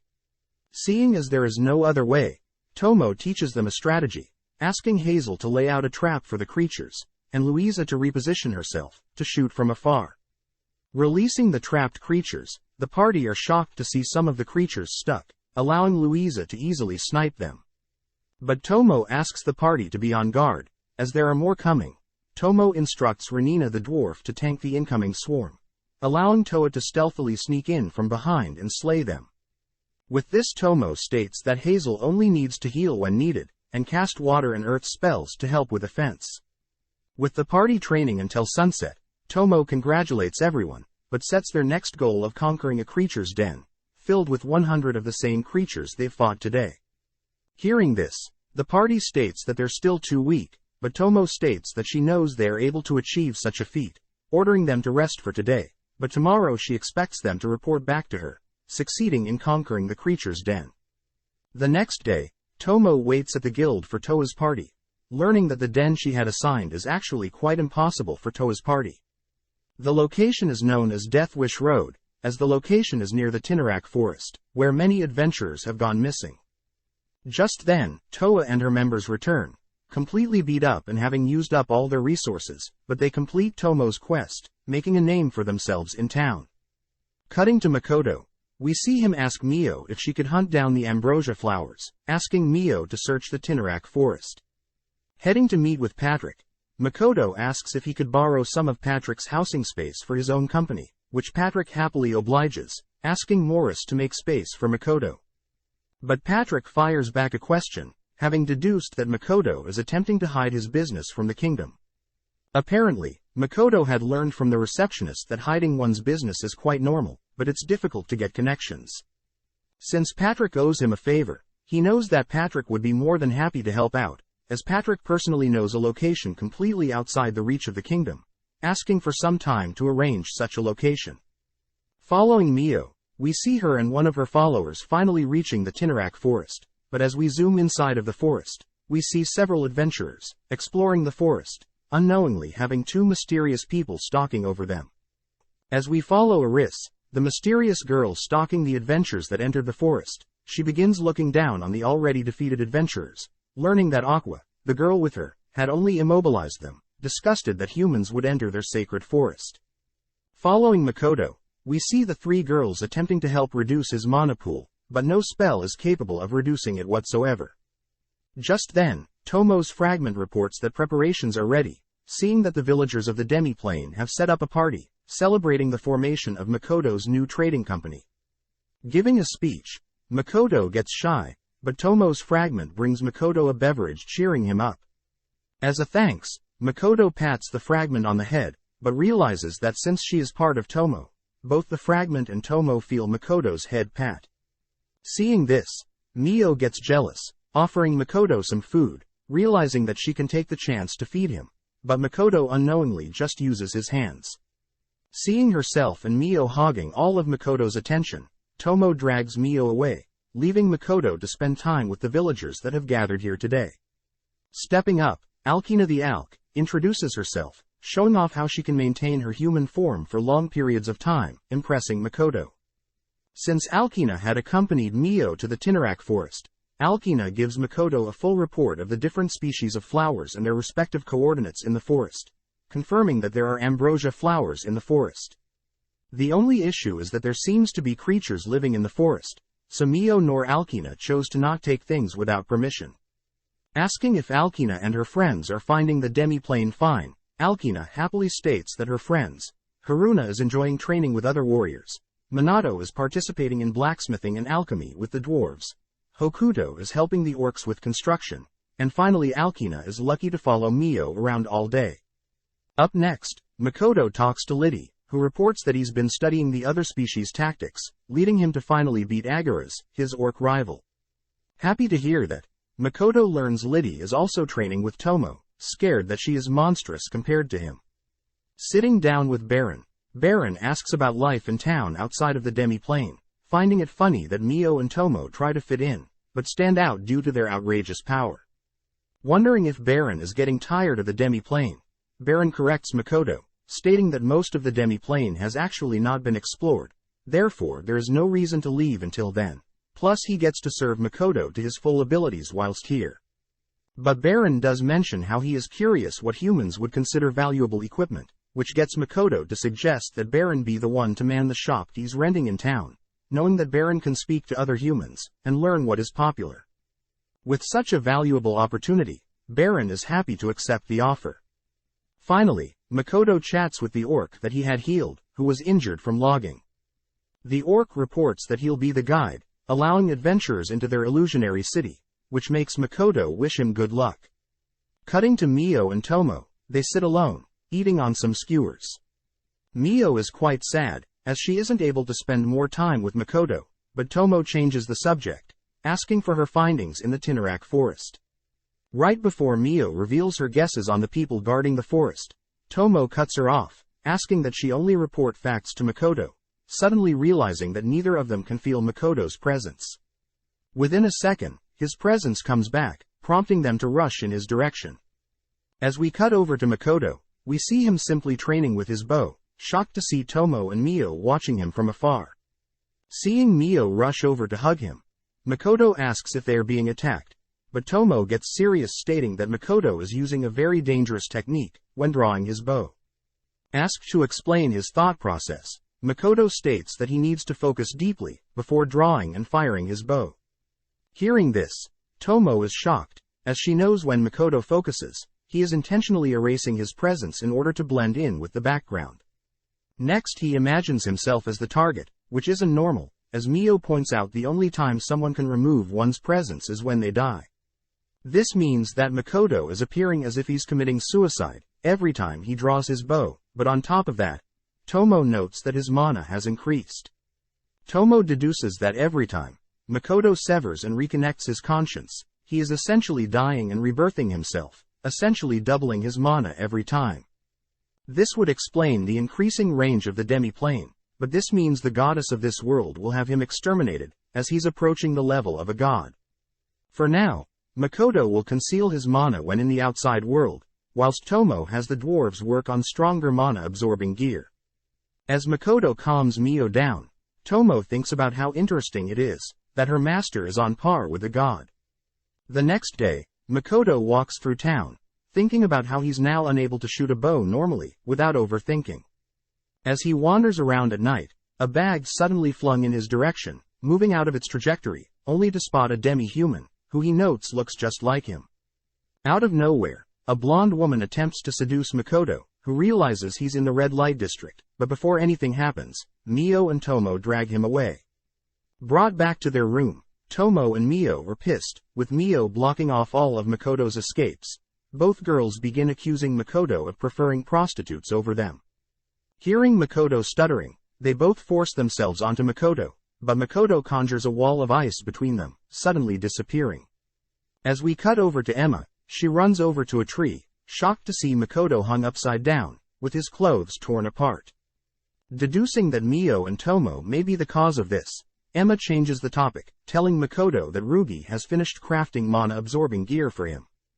The next day, Rugi shows off his new mana-absorbing coat, linking several rings to it, to greatly increase the gear's durability.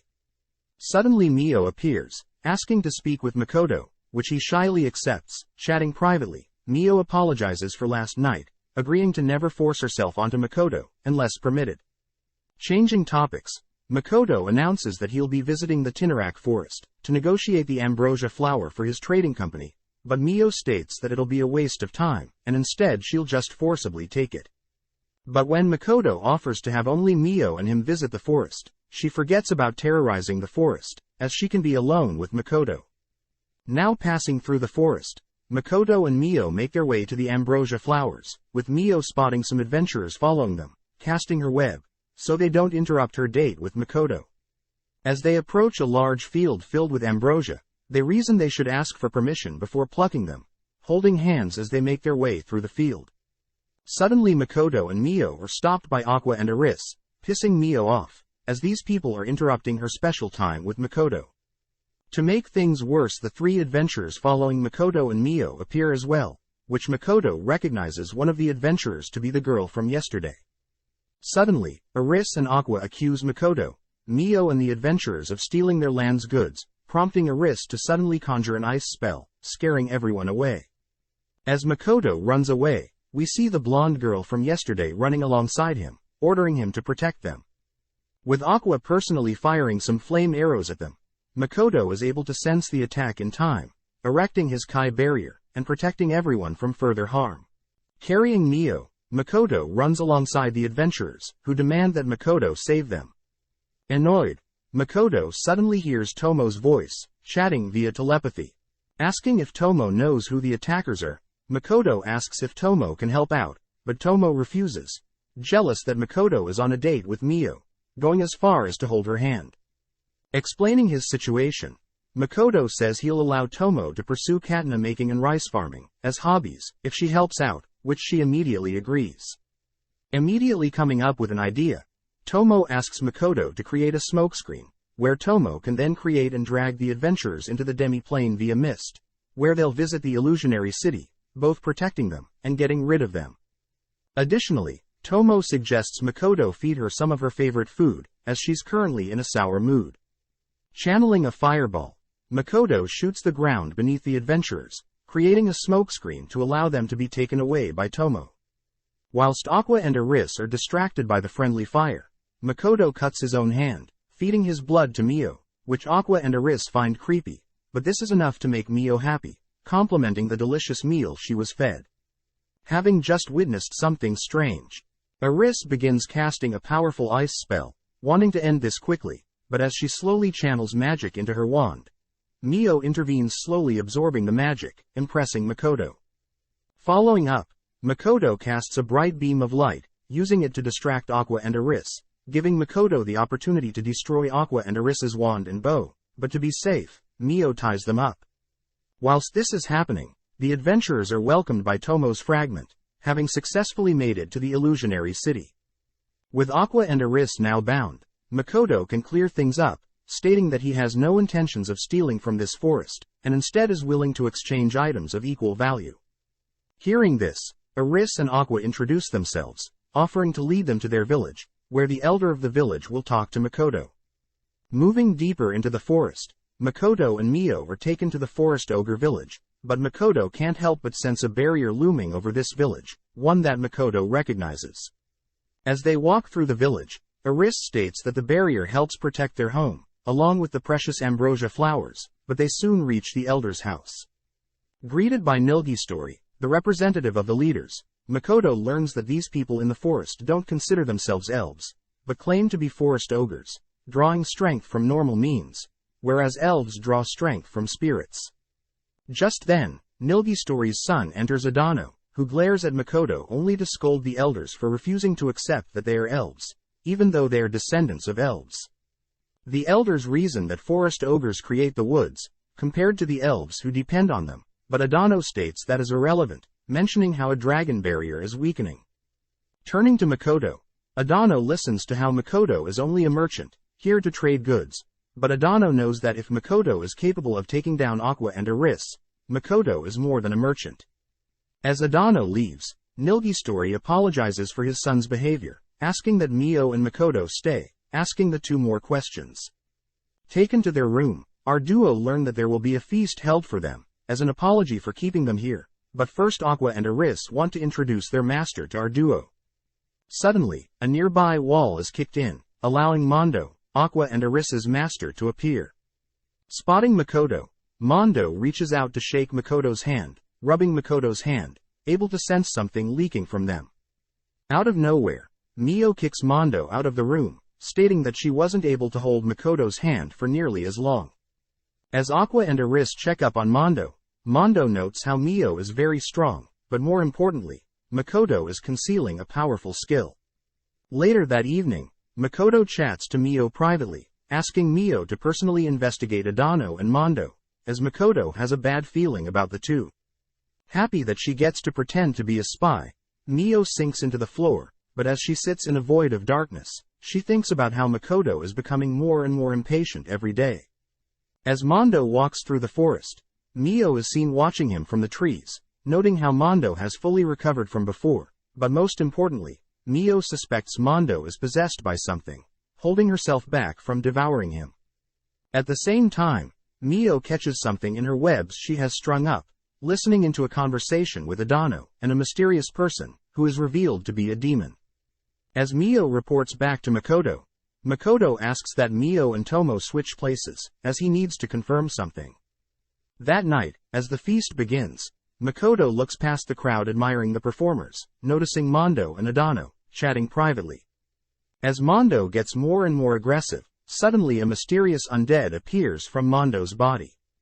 Turning to Adano, the undead absorbs Adano's life force, killing him, whilst also tossing Mondo's unconscious body aside. Seeing this, Makoto slowly approaches the undead, deducing that since the undead most likely has an immortal body, it must be a lich, which the undead confirms. Sadly, since Makoto knows its secret, the lich begins channeling a potent spell, stating that if Makoto evades his spell, the whole forest will be destroyed.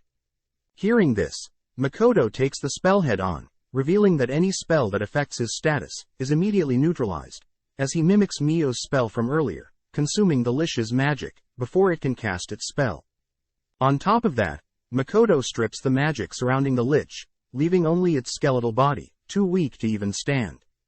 As a crowd forms, Tomo finally arrives, helping Makoto send the lich to the demi-plane, so Makoto can talk to it later. At the same time, the elders of the forest thank Makoto, revealing that they had planned to assassinate Makoto during the feast, but before they can continue, Tomo butts in, greeting Nilgi story. Tomo reveals that she was the great dragon that erected the barrier around this village, asking everyone to respect Makoto, as he is now her master. Returning to the demi-plane, Makoto begins interrogating the Lich, learning that it wanted to study how the forest ogre operated, but Makoto is more interested in its reason for wanting to be immortal. The Lich reveals that it's striving to become Grant. As they chat, the Lich grows more powerless in the face of Makoto, recognizing his vast mana pool, along with his infinite potential, as the Lich hears that Makoto wants to learn magic from him, confusing the Lich as compared to Makoto he's nothing.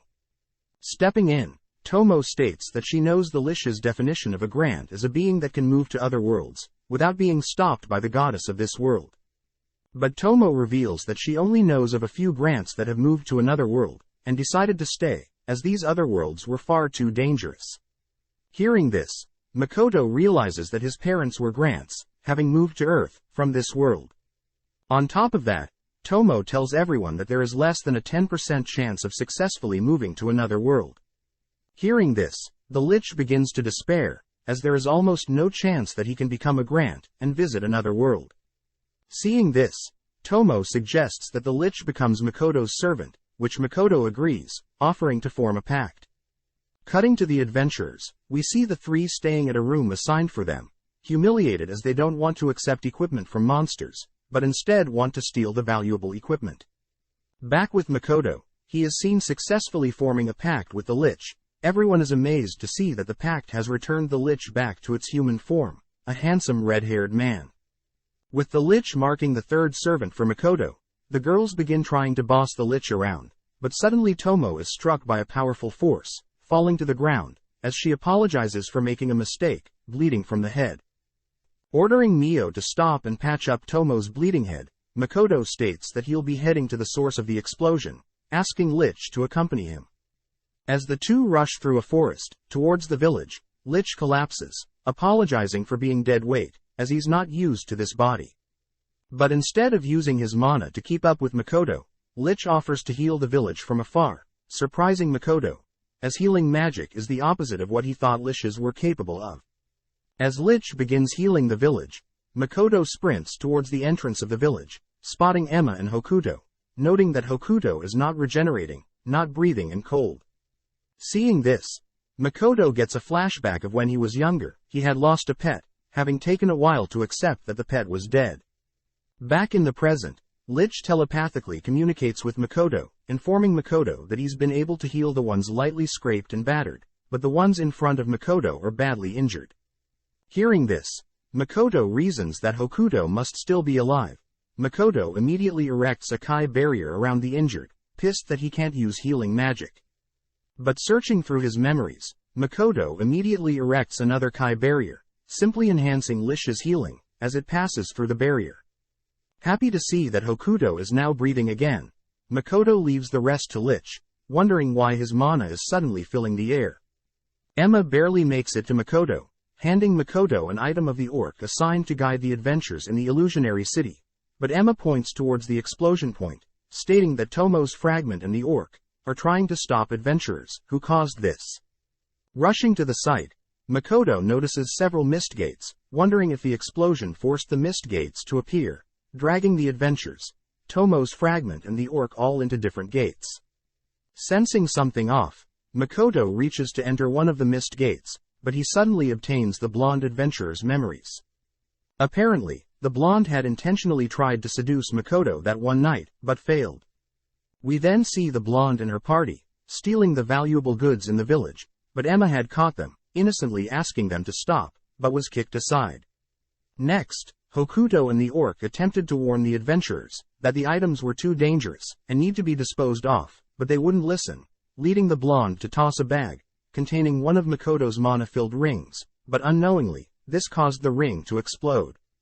Tomo's fragment attempted to subdue the explosion, but the power broke past her barrier, as we cut to the blonde, lying on the floor of an alleyway, barely able to remember what happened. Having successfully stolen some valuable items, the blonde attempts to get home, but suddenly a mist appears, covering her surroundings. Out of the mist, Makoto appears, glaring daggers at her, shocking her, as she has never seen him without a mask.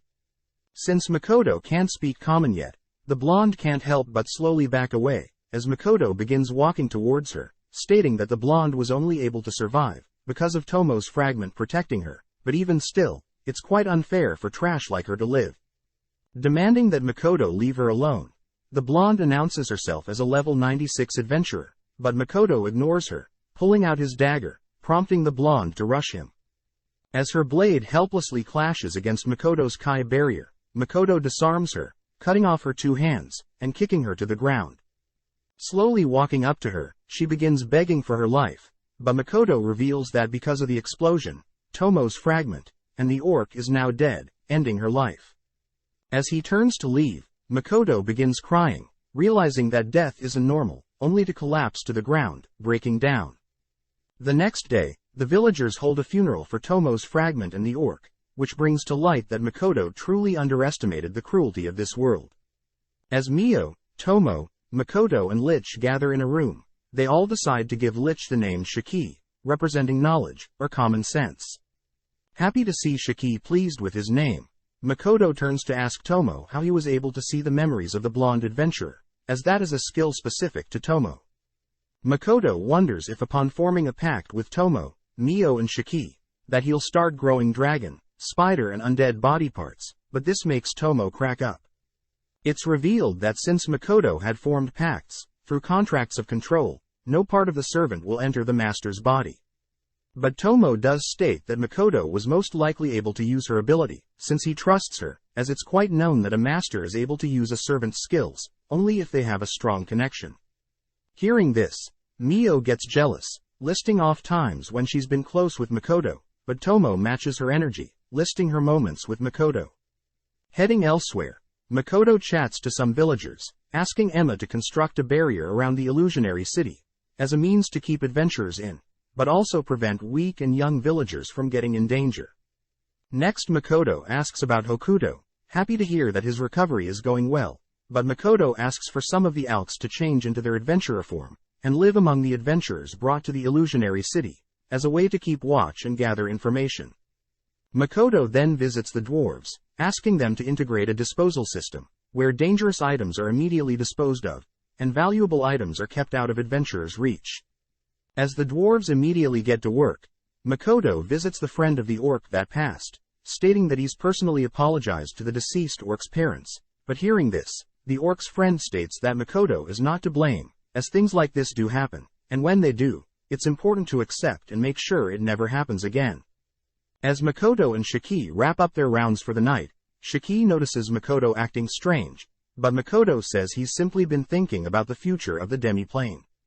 The next day, Makoto meets up with Patrick, learning the location in which Patrick has set up for Makoto. Seeing as things are ready, Makoto states that he will be heading out soon, planning to leave some of his associates to man the store in town.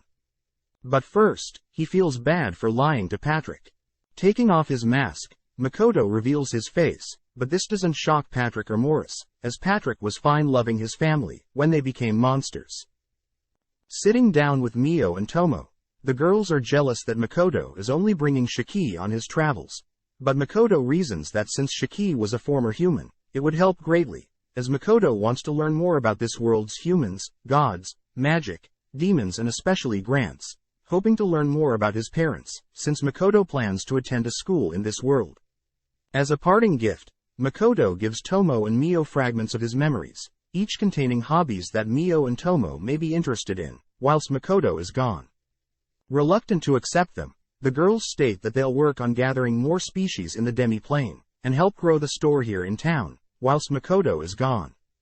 As Makoto and Shiki bid farewell to everyone in town, they make their way to a magic circle, meant to help with travel, but upon stepping on the circle, the goddess of this world intervenes, transporting Makoto to an unknown location, leaving Shiki, Mio and Tomo, searching for Makoto's location. Cutting to Patrick and Morris, they narrate how there is news of nearby cities, gathering their heroes, to finally start a war with the demons. Looking around, Makoto senses bloodlust, barely able to dodge, but in exchange, Makoto loses some of his fingers. As Makoto looks towards his enemies, two mysterious people, a girl wielding a powerful sword, Sophia, and a young boy, Mitsurugi, both giving off powerful auras. Attempting to grasp the situation, Makoto hears Sophia and Mitsurugi accuse Makoto of being the goddess's representative for the humans, wondering why the goddess has sent a demi-human. Trying to communicate with Mio, Tomo or Shiki, Sophia notices Makoto distracted, rushing in to strike, but Makoto luckily blocks her slashes with his barrier. Even with his Kai barrier, Sophia is still able to knock him back, but Makoto reasons he should stop his bleeding first, using his bowstring to tie off the wound.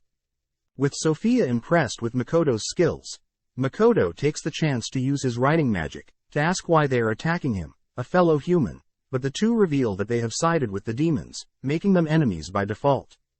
Hearing this, Makoto projects his Kai barrier past the mountains blocking his view, realizing that there are both human and demon armies gathered. Not wanting to be caught up in a war between the humans and demons, Makoto wonders if he should escape into the demi-plane, but that would be too dangerous for the weak villagers. Needing more time to think of a plan, Makoto converts his blue code to a red one, prompting Mitsurugi to warn Sophia of Makoto's mana-covered body. Casting simultaneous fire spells in rapid succession, Makoto bombards Sophia and Mitsurugi, forcing them to create barriers of their own. As they are distracted, Makoto attempts to flee, but several swords appear, blocking and cutting off his escape. Seeing Makoto fleeing, Sophia with the help of Mitsurugi, chases after him, disappearing temporarily, only to appear behind Makoto. Luckily, the coat he's wearing is able to block a fatal strike, prompting Sophia and Mitsurugi to wonder if Makoto is being unfairly blessed by the goddess. Putting on a ring, Sophia claims the ring will absorb all of the goddess's divine protection on Makoto, but this only pisses Makoto off. Makoto states that he is not working with the goddess, which surprised the two, as they both witnessed Makoto enter through the goddess's golden light. Knowing this, Sophia and Mitsurugi reason that they should still kill Makoto just in case, but ask for his name, before they continue their attack. Introducing themselves first, is Sophia, the strongest adventurer in this world, and Mitsurugi, known as the Lancer Dragon, which Makoto remembers as an acquaintance of Tomo. Seeing as they are short on time, Mitsurugi and Sophia prepare to attack, but Makoto is now ready to counter. Taking off one of his rings, Makoto makes use of all the mana stored in it, creating a barrier for himself, but annihilates the surrounding area around him. Immediately after, Makoto erects his Kai barrier, scanning the area, to see that Sophia and Mitsurugi are still alive. Taking out a special arrow, crafted by the dwarves, Makoto creates a bow, infusing the arrow with fire, only to fire directly at Sophia and Mitsurugi. As the two rush to protect themselves, Makoto reveals the arrow's special skill, splitting off, but even still, the fragments burst past Sophia and Mitsurugi's barriers. Barely surviving, Mitsurugi spots Makoto now preparing a water arrow, ordering Sophia to lend him strength, projecting a water barrier, as Mitsurugi has a high water affinity. As the water arrow strikes his water barrier, the arrow begins creeping through, surprising Mitsurugi, as this means Makoto's water affinity is greater than his. As the arrow finally collides with the two, Makoto turns to leave, but suddenly Sophia appears, surprising Makoto, as he's unable to block the strike. Instead, Makoto, still holding his arrow, uses it to block the strike, but instead his arrow destroys Sophia's sword. Assuming Sophia would now give up, she instead rushes in, hugging him tightly, distracting Makoto long enough to allow Mitsurugi to create several hundred swords in the air, all whilst Sophia teleports Makoto and herself above the clouds. Letting go, Sophia teleports her way past the endless spikes, leaving Makoto to free fall from the skies. Focusing, Makoto begins firing spells at the blades in front of him, carving a path. Using up his remaining rings, Makoto channels a final water spell, blasting it at Mitsurugi and Sophia, completely parting the clouds, and creating a massive crater filled with water. In the middle of the crater, Mitsurugi and Sophia are barely alive, with Mitsurugi losing a leg, and Sophia losing all her armor. They can no longer sense Makoto's presence, assuming him to be dead. Waking up, Makoto is seen back in the demi-plane, completely recovered, thanks to the girls. As Patrick gets word of the war between humans and demons ending, we see Makoto and the others, all learning that the goddess had planned to have Makoto die facing the demons. Seeing the girls pissed at the goddess, Makoto reasons that he should get far stronger, therefore heading to this world's school, and learning more about the fundamentals will help him grow stronger. This time, the girls want to follow him, not wanting something similar to happen, but Makoto states that he wants to keep the girls' existence a secret, as the goddess may already know about Shiki. Changing topics, Tomo says she wants to introduce Makoto to someone, asking for her new fragment to come out. This time, Tomo states that she had used one of Makoto's rings to create this fragment, making sure this one will never perish like the last. Since all fragments have different personalities, Makoto chooses to name this fragment, Kamoi.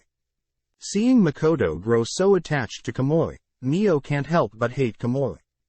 As the season ends, we see Tomo successfully recruiting the forest orcs, happy to see that Aris, Aqua and Mondo are here as well. Several days later, Makoto is successful with opening his store, showing off the dwarves' masterful craftsmanship, and the demi-plane's valuable items and fruits, which draws in attention from everyone, including Toa and her party, along with Lime. That evening, Makoto sits alone, reflecting on the battle with Sophia and Mitsurugi, noting how there were actually heroes fighting for the humans, but he brushes that all aside, as he's called to attend a party, celebrating the opening of his store in town. Picking up from the previous season, Masumi Makoto narrates how he along with Shiki will be heading to Rotskirt Academy, hoping to set up a store as a traveling merchant, along with continuing his search into his parents who had also lived in this world. Having decided to avoid using another teleportation gate, to avoid being located by this world's goddess, Makoto and Shiki mention how tiring it is, having to walk to the town of Rotskirt. Seeing as they have almost arrived at Rotskirt, Shiki reasons that they should rest up a bit and grab some food, offering to book Makoto and himself rooms, but when Makoto states he doesn't mind how cheap the room is, Shiki freaks out, stating that Mio and Tomo would never allow Makoto to stay in a cheap room. Cutting to Tomo and Mio, who have decided to stay in the demi-plane and take care of it whilst Makoto is gone. Tomo speaks up about Mio's cooking. Although Tomo praises Mio for trying to learn new skills to impress Makoto, Tomo can't help but point out that the meal she had just cooked was so dangerous that it knocked out Emma, Baron and Kamoi. Baron points out that there are crystals in the curry, prompting Mio to admit that she had placed a rare green mineral in the curry, having mistaken it to be the green vegetables that would be normally found in the curry. Tasting the curry for herself, Mio states that it doesn't actually taste that bad, but Tomo points out Mio can consume and devour any material whereas others can't. Mad that Tomo is calling her out, Mio states that she can at least toast some bread, but when Tomo challenges that statement, Mio is seen encasing a piece of bread with her purple flames, ashamed to admit that she doesn't have any knowledge of conventional cooking. Back with Makoto, we see him trying out a new type of blue meat, savoring the unique taste, but due to his ugly looks, the chef believes that Makoto is disgusted by the food. Apologizing for the confusion, Makoto is forced to communicate with the chef via magic writing, reminded that he can't speak with other humans, having been cursed by the goddess of the world. Chatting with the chef, Makoto is able to deduce that blue meat is slime, but Makoto spots others in the tavern eyeing and listening in on his conversation. Having finished the meal, Makoto surprises the chef, having paid for the meal with a gold coin, only to head towards the town's guild. Along the way, the townsfolk notice Makoto's ugly face, confusing Makoto for a demi-human, with some believing that he had been cursed, but having drawn so much attention, Makoto wonders if he should have kept the mask on. Attempting to sign up for the town's guild, the receptionist notes how Makoto is only rank E and level 1, but nonetheless, Makoto is accepted as an adventurer. Heading over to the quest board, Makoto spots a rank B blue slime hunting quest, reminded of the chef, but since he is rank E, Makoto can't accept a rank B quest. Suddenly, Makoto overhears a lady stating that a group of bandits by the name of Moon over the ruined castle is attacking her village. The lady adds that she is ready to reward any adventurer that is willing to save her village, but the receptionist points out that the Moon cult is quite a large group of bandits, and that it would take at least a month for the guild to gather up enough adventurers to combat the group of bandits. Hearing this, the lady begins to despair, crying out that the world's goddess is so cruel, believing that the goddess has cursed her, which Makoto notes how he too has been cursed by this world's goddess. Before Makoto leaves, he spots several scummy adventurers attempting to negotiate with the lady, but the lady stands her ground, storming out of the guild, passing by Makoto with tears in her eyes. Heading through the town's alley, Makoto admits that he shouldn't have paid with a gold coin earlier, erecting his Kai domain, only to sense several men tailing him from both the tavern and the guild. At the same time, Makoto also spots several men attempting to take advantage of the lady from the guild, spotting her calling out to Ito, someone that has been knocked out by the scummy men. As the men try to make advances on the lady, they are suddenly barraged by several bodies, spotting Makoto appear from the shadows. As Makoto easily cleans up the remaining men, he turns to offer some help to the injured Ito, but the lady is skeptical of the offer, believing that Makoto is a demi-human due to his hideous looks. Activating his healing Kai to heal Ito, Makoto thanks Tsukuyomi for granting him amazing powers, but puts the lady at ease, introducing himself. Apologizing for the rude remarks, the lady introduces herself as Lana from the Toppa village as well as Ito the werewolf. Surprised that an innocent beast boy like Ito could be a terrifying werewolf like the stories he's read, Makoto snaps out of his daydream, offering to help Lana carry Ito. As Makoto helps carry Ito, Makoto learns from Lana that her village of Toppa had been raided recently, and their strongest warrior in their village had been tortured and killed. Lana also states that she had been told to simply comply with the bandits' demands in order to save her village, but Lana reveals that other villages that had followed the demands of the bandits have been ultimately wiped away by the bandits. As Lana falls to the ground in tears, she's happy to see that Ito has woken up, asking if the guild is willing to help them. Seeing Lana break the bad news to Ito, Makoto thinks back on the cruelty of this world, sighing as he has no other choice but to intervene. Offering to escort Ito and Lana back to their village, Lana points Makoto towards the mountains, afraid that it'll take a while for them to reach the place, but Makoto simply picks the two up, leaping in the general direction of the village. Having arrived instantly at their village, Lana asks for Makoto to wait outside, heading in first to update the villagers on Makoto's arrival. Curious as to why Ito didn't follow Lana, Makoto learns that Ito isn't welcomed by Lana's village, and that Eto's true home is off in the woods. In that moment, Makoto activates his Kai domain, smelling blood in the village and deducing that the bandits have chosen to kill off more villagers. Changing topics, Makoto reveals that he knows Ito had pretended to be asleep when he was carrying him, as Ito felt bad from not being able to protect Lana. Advising that Ito must grow stronger to protect Lana, Makoto suddenly senses something in the forest, heading into the general direction of the forest, but Ito tries to stop him. Ito wonders why Makoto is going so far to help them, but Makoto simply states that the moon over the ruined castle is the title of a song he loved in his previous world, so he doesn't like it to represent some evil bandits. Cutting to Mio, we see that her second attempt at cooking has resulted in accidental poisoning of Lime, Agaras, Liddy, Akina, Aqua, Eri and Mondo, all learning that Mio had placed poisonous leaves, industrial oil and random fruits into her dishes.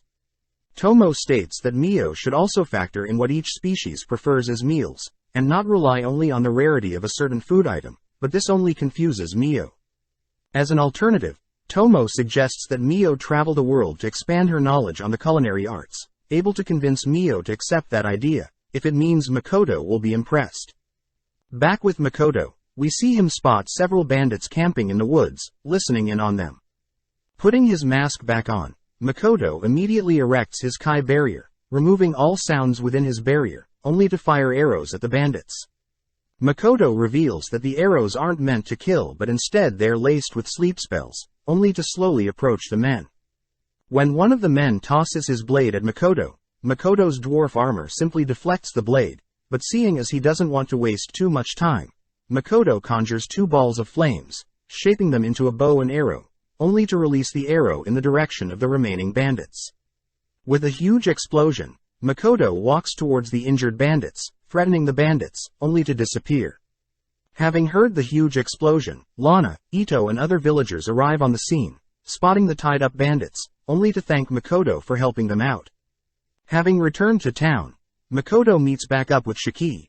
Makoto learns that Shiki has booked them a room for 3 gold coins a night. Wondering if it's too expensive, Makoto learns that the heroes of this world are treated quite well by the Limia Kingdom and the Gratonia Empire. Just then, Makoto remembers that when he was fighting Sophia and Mitsurugi, apparently he sensed 2 heroes nearby, wondering when their paths would cross. Cutting to before Makoto was transported into another world, we follow Makoto at his high school, Nakaritsuhara High School. One day as he's walking through the school, he's stopped by Otonashi Hibiki, a member of the student council. Exchanging some brief words with Makoto, Otonashi watches as Makoto walks away, thinking about how Makoto is average compared to herself. Apparently, Otonashi since birth had been able to accomplish many things, even with the smallest of efforts. It's because of this that she believed that her life would be pretty easy and boring, up until she too was brought before the goddess.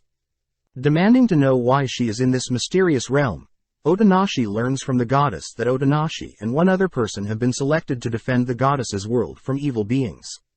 Upon hearing this, Otonashi gets suspicious of the goddess's claims, turning to leave, but the goddess reveals that she knows Otonashi is bored of her old life, offering to give her an enjoyable life in this new world.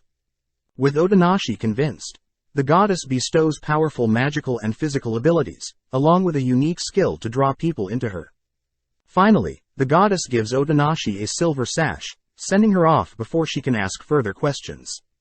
At the same time, in the Lemia Kingdom, the king had been informed of a hero that would descend and protect them, leading to Otonashi's entrance into the new world. With several days passing, Otonashi has slowly gotten used to her new life, realizing that this new world's land is very similar to Japan's. Apparently, demons that lived in this world had been pushed off into a section of the world, but the fear of the demons invading grows stronger day by day. Additionally, as of right now, there are only two great kingdoms, the Lemia Kingdom and the Gratonia Empire, that are capable of holding back the demons. Otonashi had overheard that the other hero the goddess was supposed to summon, wounded up in the Gratonia Empire, whereas Otonashi remained in the Lemia Kingdom. As Otonashi ponders about life, she calls for her sacred wolf summon, Horn, to appear, revealing that the sash she was given stored the wolf. Thinking about tomorrow, Otonashi is notified that she will be forming a party with other adventurers, happy to see that the king had already assigned her Woody the court mage and Verda a promising knight. The next morning, Otonashi searches for additional party members, noticing Navel the silver-haired ogre, chatting with Woody the court mage. Before Navel leaves, Otonashi asks Navel to join her party, promising Navel she'll get the chance to slaughter as many demons as she likes. With the sun almost setting, Otonashi and her party are assigned with escorting a priestess, but their knight Verda realizes that something is off. Heading to where the priestess was supposed to travel, Otonashi and her party spot the priestess fending off kobolds, a type of beast that grows stronger by devouring mana. More importantly, the gang are surprised that the priestess's barrier spell is quite strong, but seeing as there is little time, the members begin to act. With each taking a beast for themselves, but when Otonashi goes to slay her opponent, she holds herself back, not wanting to slay another living creature. Due to her mistake, Otonashi's kobold howls, prompting a swarm of kobolds to appear, all piling onto the adventurers. Standing there in shock, Otonashi is pissed at herself for causing such a mess. Not wanting her friends to die, Otonashi begins rampaging, mindlessly slaughtering the horde of kobolds. As the battle ceases, Navel praises Otonashi's spirit, since it's Otonashi's first time fighting. Just then, the priestess introduces herself as Chia, for the neighboring kingdom of Laurel. Seeing Otonashi and her members fight so bravely, Chia asks if she could join Otonashi's party, but when Otonashi and her members refuse, Chia cuts off her hair, threatening to disappear and blame them for her disappearance. Seeing Chia act so rashly, Otonashi disarms Chia, offering to cut off her own hair and Navel's hair to tease Chia. With all jokes aside, Otonashi praises Chia's barrier magic, offering Chia a position in her party. With that, Otonashi and her members have been defeating countless demons and monsters, until one day they encounter the massive black spider of disaster. With the spider initiating the battle, Navel attempts to sever one of the spider's legs, but no luck getting through. Only with the help of Woody does Navel manage to sever one of the spider's limbs, but before the gang can celebrate, the spider regenerates, spitting its web at Otonashi. Unable to react in time, Otonashi watches as Navel pushes her out of the way, wrapped up by the spider's web, only to be punctured. Riding Horn, Otonashi frees Navel, ordering her members to protect and heal Navel, but instead is forced to helplessly watch the spider pick off her members one by one. With Otonashi managing to get in a clean slash in, Otonashi unfortunately falls to the ground, wondering if her life ends here, only to fall unconscious. Luckily, Otonashi wakes up, spotting Horn and the other party members have made it out alive, but her defeat against the Black Spider has given Otonashi a clear goal moving forward. Cutting to several days after Otonashi had gone missing from school, we follow Iwahashi Tomoki, being bullied as other students found out Tomoki was a model. Powerless to act, Tomoki ultimately relied on several girls in the school to stand up for him, only to run away in embarrassment. Back at home, Tomoki immerses himself in video games, but gets pissed when he loses, dreaming of a life where he's overpowered and given strong abilities. Out of nowhere, Tomoki is also brought before the goddess, asked to save her world as a hero, and in exchange the goddess grants Tomoki various magical and physical abilities, a magic eye skill to attract people and silver shoes that allows flight. Tempted by the amazing offer, Tomoki wonders if he can gain any other skills, prompting the goddess to grant Tomoki immortality, but his immortality is only active during a full moon. Before Tomoki is sent away, Tomoki asks if he can modify his appearance, which the goddess grants. Having been summoned into the new world, Tomoki greets Lily Flaunt, the second princess of the kingdom of Gritonia. Just then, Genevieve, Lily's royal guard, appears, introducing herself as well, but Tomoki is surprised to see a female knight, accidentally insulting Genevieve. When Tomoki attempts to apologize, Tomoki accidentally activates his charming eyes, forcing Genevieve to fall in love with him. Seeing Genevieve act so weird, Lily takes Tomoki to assess his skills, only to show Tomoki his new room. Having assessed Tomoki's skills, Lily learns that Tomoki wields a magical eye of sorts, ordering her scientists to come up with a way to prevent themselves from being affected by Tomoki's magical eye. That night, Lily introduces Tomoki to Yukinatsu, the kingdom's alchemist. Intrigued by the appearance of the hero, Yukinatsu begins bombarding Tomoki with questions, but when Tomoki learns that Yukinatsu can summon golems, Tomoki accidentally charms Yukinatsu with his magical eye, forcing Lily to step in and separate the two. The next day, Tomoki is walking through the castle, when he stumbles upon Mora, the dragon summoner. Sitting down to have a chat, Tomoki learns that Mora had been brought to the kingdom when her village was attacked by demons. But when Tomoki attempts to comfort Mora, he accidentally charms her with his eye, but this frustrates him. That night, Tomoki privately asks to form a party with the 3 girls he's charmed, but this allows Lily to deduce that Tomoki is still unable to control his magical eye. Taking this opportunity, Lily seduces Tomoki, but as the two finish up their business in bed, it's revealed that Lily intends to use Tomoki to slaughter the demons, all for her mother who worshipped the goddess. As Makoto continues to travel to Rot's Guard Academy, we see that Tomoki, still positioned in the Gritonia Empire, is shown to have grown used to life in the new world. Reporting to Lily on his most recent demon hunt, Lily praises Tomoki's martial arts skills, happy to report that they'll be able to reclaim stolen land from the demons in no time. But Tomoki is clearly more interested in meeting the other hero from the Lemia kingdom that he'll be teaming up with to fight against the demons. Cutting to Otonashi and her party, we see them scope out the area of the land they'll be reclaiming, known as Fort Stella. Having set up camp nearby, Naval is happy that they've already secured their attack route for Fort Stella, but also reminds everyone that Gritonia's hero will be introducing themselves to everyone. Apparently, it's quite common for humans in this world to receive blessing from this world's goddess, before engaging in a fight with demons or demi-humans, but Otonashi is clearly acting strange, having heard that the other hero of this world came from the same world as her and is similar in age. With Otonashi heading to meet the hero from Gritonia, Otonashi introduces herself to Lily, leading to both Tomoki and Otonashi's members sitting down for a meeting. Lily takes command of the meeting, stating that they've currently received supplies from the King of Ion, but as for Laurel Union there seems to be less than expected support, due to nations' friction over Chia leaving her country.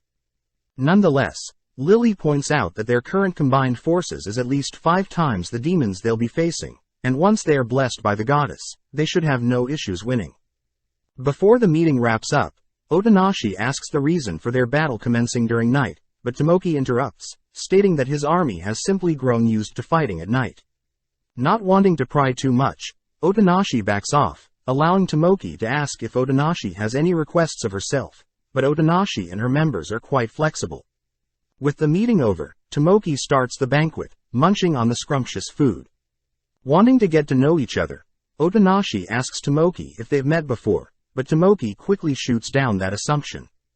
Knowing that she's definitely seen Tomoki before, she remembers a model that shared that exact same name as Tomoki, but when Otonashi brings up Tomoki's previous life as a model, Tomoki gets pissed.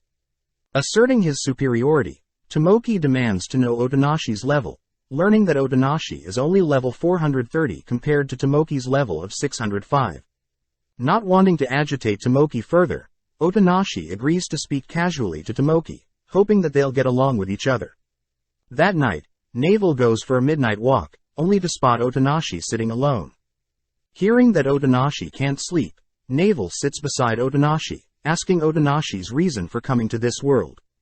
As Otonashi briefs Navel on her prestigious and comfortable previous life, Navel and Otonashi crack jokes at one another, ultimately leading to Otonashi thanking Navel for always having her back. Later that night, all the troops gather, prompting Tomoki to begin rallying and praying for the goddess's protection, but at the same time, the demons also begin making their move. With both heroes' army beginning to advance towards the demons, Otonashi finds it weird that there has been no difficulty just yet, even though Fort Stella had been known to take countless powerful lives. Just in case, Otonashi asks Woody and Chia to erect defensive barriers, along with casting movement spells. As the hero's army approaches the entrance to Fort Stella, a powerful demon steps out, curious to see how strong the two heroes challenging them are. Instantly activating a massive magic circle, the floor beneath the hero's army immediately crumbles, plummeting everyone into a massive hole. Luckily, Woody had reacted fast enough, levitating Otonashi and her members. As Tomoki's winged boots kick in, he floats above the giant crater, spotting a female demon casting an ice spell. Igniting his spear, Tomoki destroys the incoming ice projectiles, only to notice that his party had barely been able to survive, due to Yukinatsu's replica of Tomoki's winged boots. With Yukinatsu complaining about the weight of the other girls, Mora calls for her pet dragon to rescue them. With Tomoki and his members riding Mora's dragon, Tomoki initiates the fight, shooting a spear spell across the fort, impressing the female demon. Able to make it onto the fort, Tomoki orders Mora and Yukiatsu to assist from the rear, but suddenly spots a powerful four-armed demon giant before him. Instantly igniting his spear, Tomoki rushes the demon, but the demon giant simply parries Tomoki's strike, scolding Tomoki for not introducing himself. Ignoring the demon's words, Tomoki once again tries another strike, managing to cleave off one of the demon's hands, but the demon giant suddenly turns to block Otonashi's strike. Apologizing for Tomoki's rudeness, Otonashi officially introduces herself as the hero from Lemia, prompting the demon giant to introduce himself as the third general of the Demon King's forces, Io the Demi-Gigant. Regenerating his destroyed arm, Io unveils his right, chanting a spell that dissolves his ring, and in exchange Io removes the blessings of the goddess from his enemies within a predefined area. Hearing this, Tomoki realizes that his immortality at night is a blessing from the goddess, beginning to fear the idea of death. Instantly ordering his party to leave, Tomoki boards Mora's dragon, but before he leaves, Otonashi states that someone that flees from a battle is no hero. With Otonashi's party arriving to back up Otonashi, Io praises Otonashi's courage, announcing that he'll fight them seriously. At the same time, the goddess is sad that her heroes are losing, but she suddenly spots Makoto. As Otonashi and Io's fight continues until daybreak, Io commends Otonashi's resilience, but as Otonashi attempts to go for a killing blow, she is forced to relinquish her blade, falling to the ground, only to helplessly watch her party be beaten down. At that exact moment, the goddess had decided to summon Makoto to the battlefield nearby to fight Sophia and Mitsurugi, via a bright beam of light, but this light gave Otonashi and her members courage to continue fighting. As Mora and Woody heal up the rest of Otonashi's party, Navel secretly communicates with Woody, realizing that it's time she used her final trump card. With a dreadful look on his eyes, Woody enchants Navel's blade, only to hand and equip Navel with a rose sign. As Navel enters the fight, she instantly draws the attention of Io, having dealt several deep cuts in an instance to the demon. Seeing a rose mark on Navel's neck, Varda also realizes what Navel had done, but seeing as Io is trying to regenerate, Navel continues the onslaught, managing to slice off one of his arms. Amazed that he had never heard of the spell allowing Navel to grow so strong, Io attempts to catch Navel off guard with a kick, but Varda intercepts the kick with his shield, allowing Otonashi and Navel to attack. As Io prioritizes Otonashi, Navel manages to sneak an attack to Io's neck, but right as they believe Io is defeated, Io unveils his true form, instantly healing wounds and boosting his stats. Seeing as it's time, Navel orders Woody to encase Otonashi and her members in a windshield, giving Otonashi a final glance before Woody sends the party far away from Navel. As Otonashi struggles to learn what is happening, Verda tells Otonashi that the rose sign Navel has equipped grants the user immense strength, but at the cost of their life. With only Navel in the way of Io, Navel points out how she was blessed to have met Otonashi, charging at the Io, who gladly meets Navel's strike. Sadly, Navel chooses to implant her sword into Io's hand, casting a self-destruction spell that takes Navel and Io's life. At the same time, we see Tomoki feeling guilty for leaving Otonashi and her party, but Lily convinces Tomoki that he did the right thing. As the female demon checks up on the remains of Io, it's revealed that Io had managed to survive, learning that Sophia and Mitsurugi had been defeated by a mysterious monster. As Mio and Tomo are seen healing Makoto after his battle with Sophia and Mitsurugi, we cut back to the present, where Makoto and Shiki have finally made it to their destination. Following Mio and Tomo in the present, they are both seen walking through a forest, both wanting to meet up with Makoto. Holding themselves back, Mio mentions how she plans to head to the town of Korin to acquire some kelp for a Japanese dish Makoto likes. But Mio also reminds Tomo that she needs to head to investigate the location of where Sophia, Mitsurugi and Makoto fought. Tomo states that she plans to investigate the reason for the appearance of a massive lake where Makoto fought, noting how Mio and herself will be alone for a while, but is happy to hear that Shiki and Makoto have made it to the town of Rotskerd. Back with Makoto and Shiki, they begin exploring the town, wondering what sort of competition they'll face when setting up the store. Upon turning a corner, they see a crowd of men gathered around a girl, which Shiki finds peculiar, but Makoto knows that this isn't the first time he's seen humans bullying other humans. Realizing that the girl is acting strangely cold, Makoto approaches the crowd, but at the same time the girl attempts to leave, only to be shoved for being so rude. Attempting to stop them, Makoto asks for Shiki to speak for him, drawing the attention of the men gathered. Threatening Makoto and Shiki, Makoto notes how the men's uniform belongs to the Rotskerd Academy, but when he turns to Shiki, Makoto gets scared when Shiki asks if he can murder the men. Ordering Shiki to calm down, Shiki instead politely asks the men to leave the girl alone, stating that he doesn't want to slaughter them. Shocked at Shiki's threat, the boys take out their wands, casting wind magic and levitating, but Makoto accidentally provokes them when he asks if levitating is all the boys can do. Bored of the situation, Shiki takes out his wand, tapping it onto the ground, only to instantly conjure 4 rock pillars that target the men. Knowing that they shouldn't cause a scene, Makoto dispels Shiki's earth pillars, impressing Shiki as Makoto has already mastered the fundamentals of counter magic. Turning to communicate with the girl, Makoto gets annoyed that she believes Makoto wants something from her, but Makoto states that she is free to go, learning that she works at the Gotetsu restaurant nearby, where they serve great hot pots.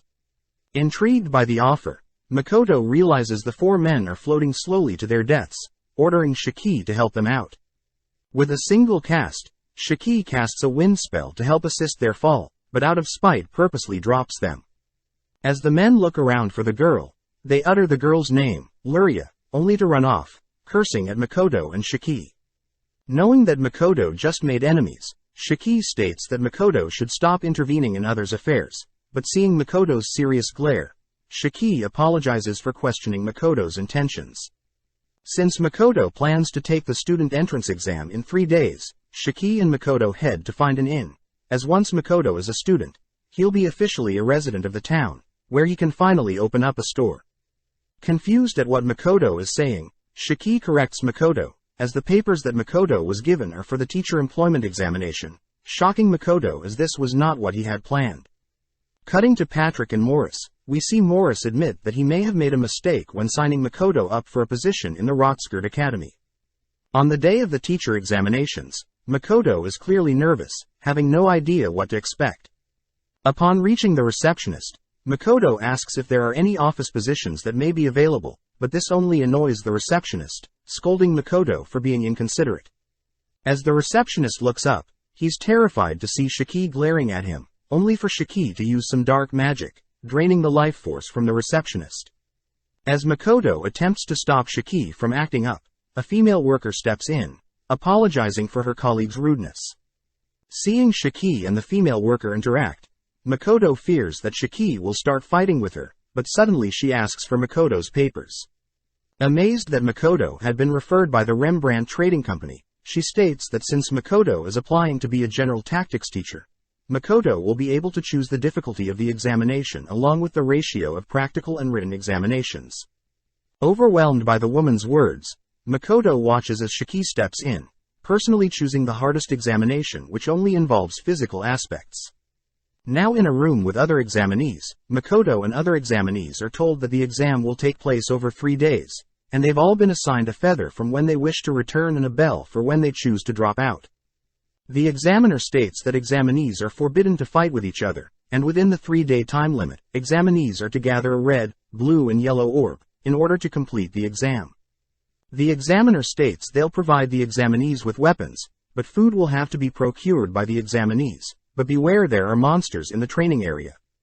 Just like that, Makoto is sent to a random location, immediately erecting his Kai zone to inspect the surrounding area.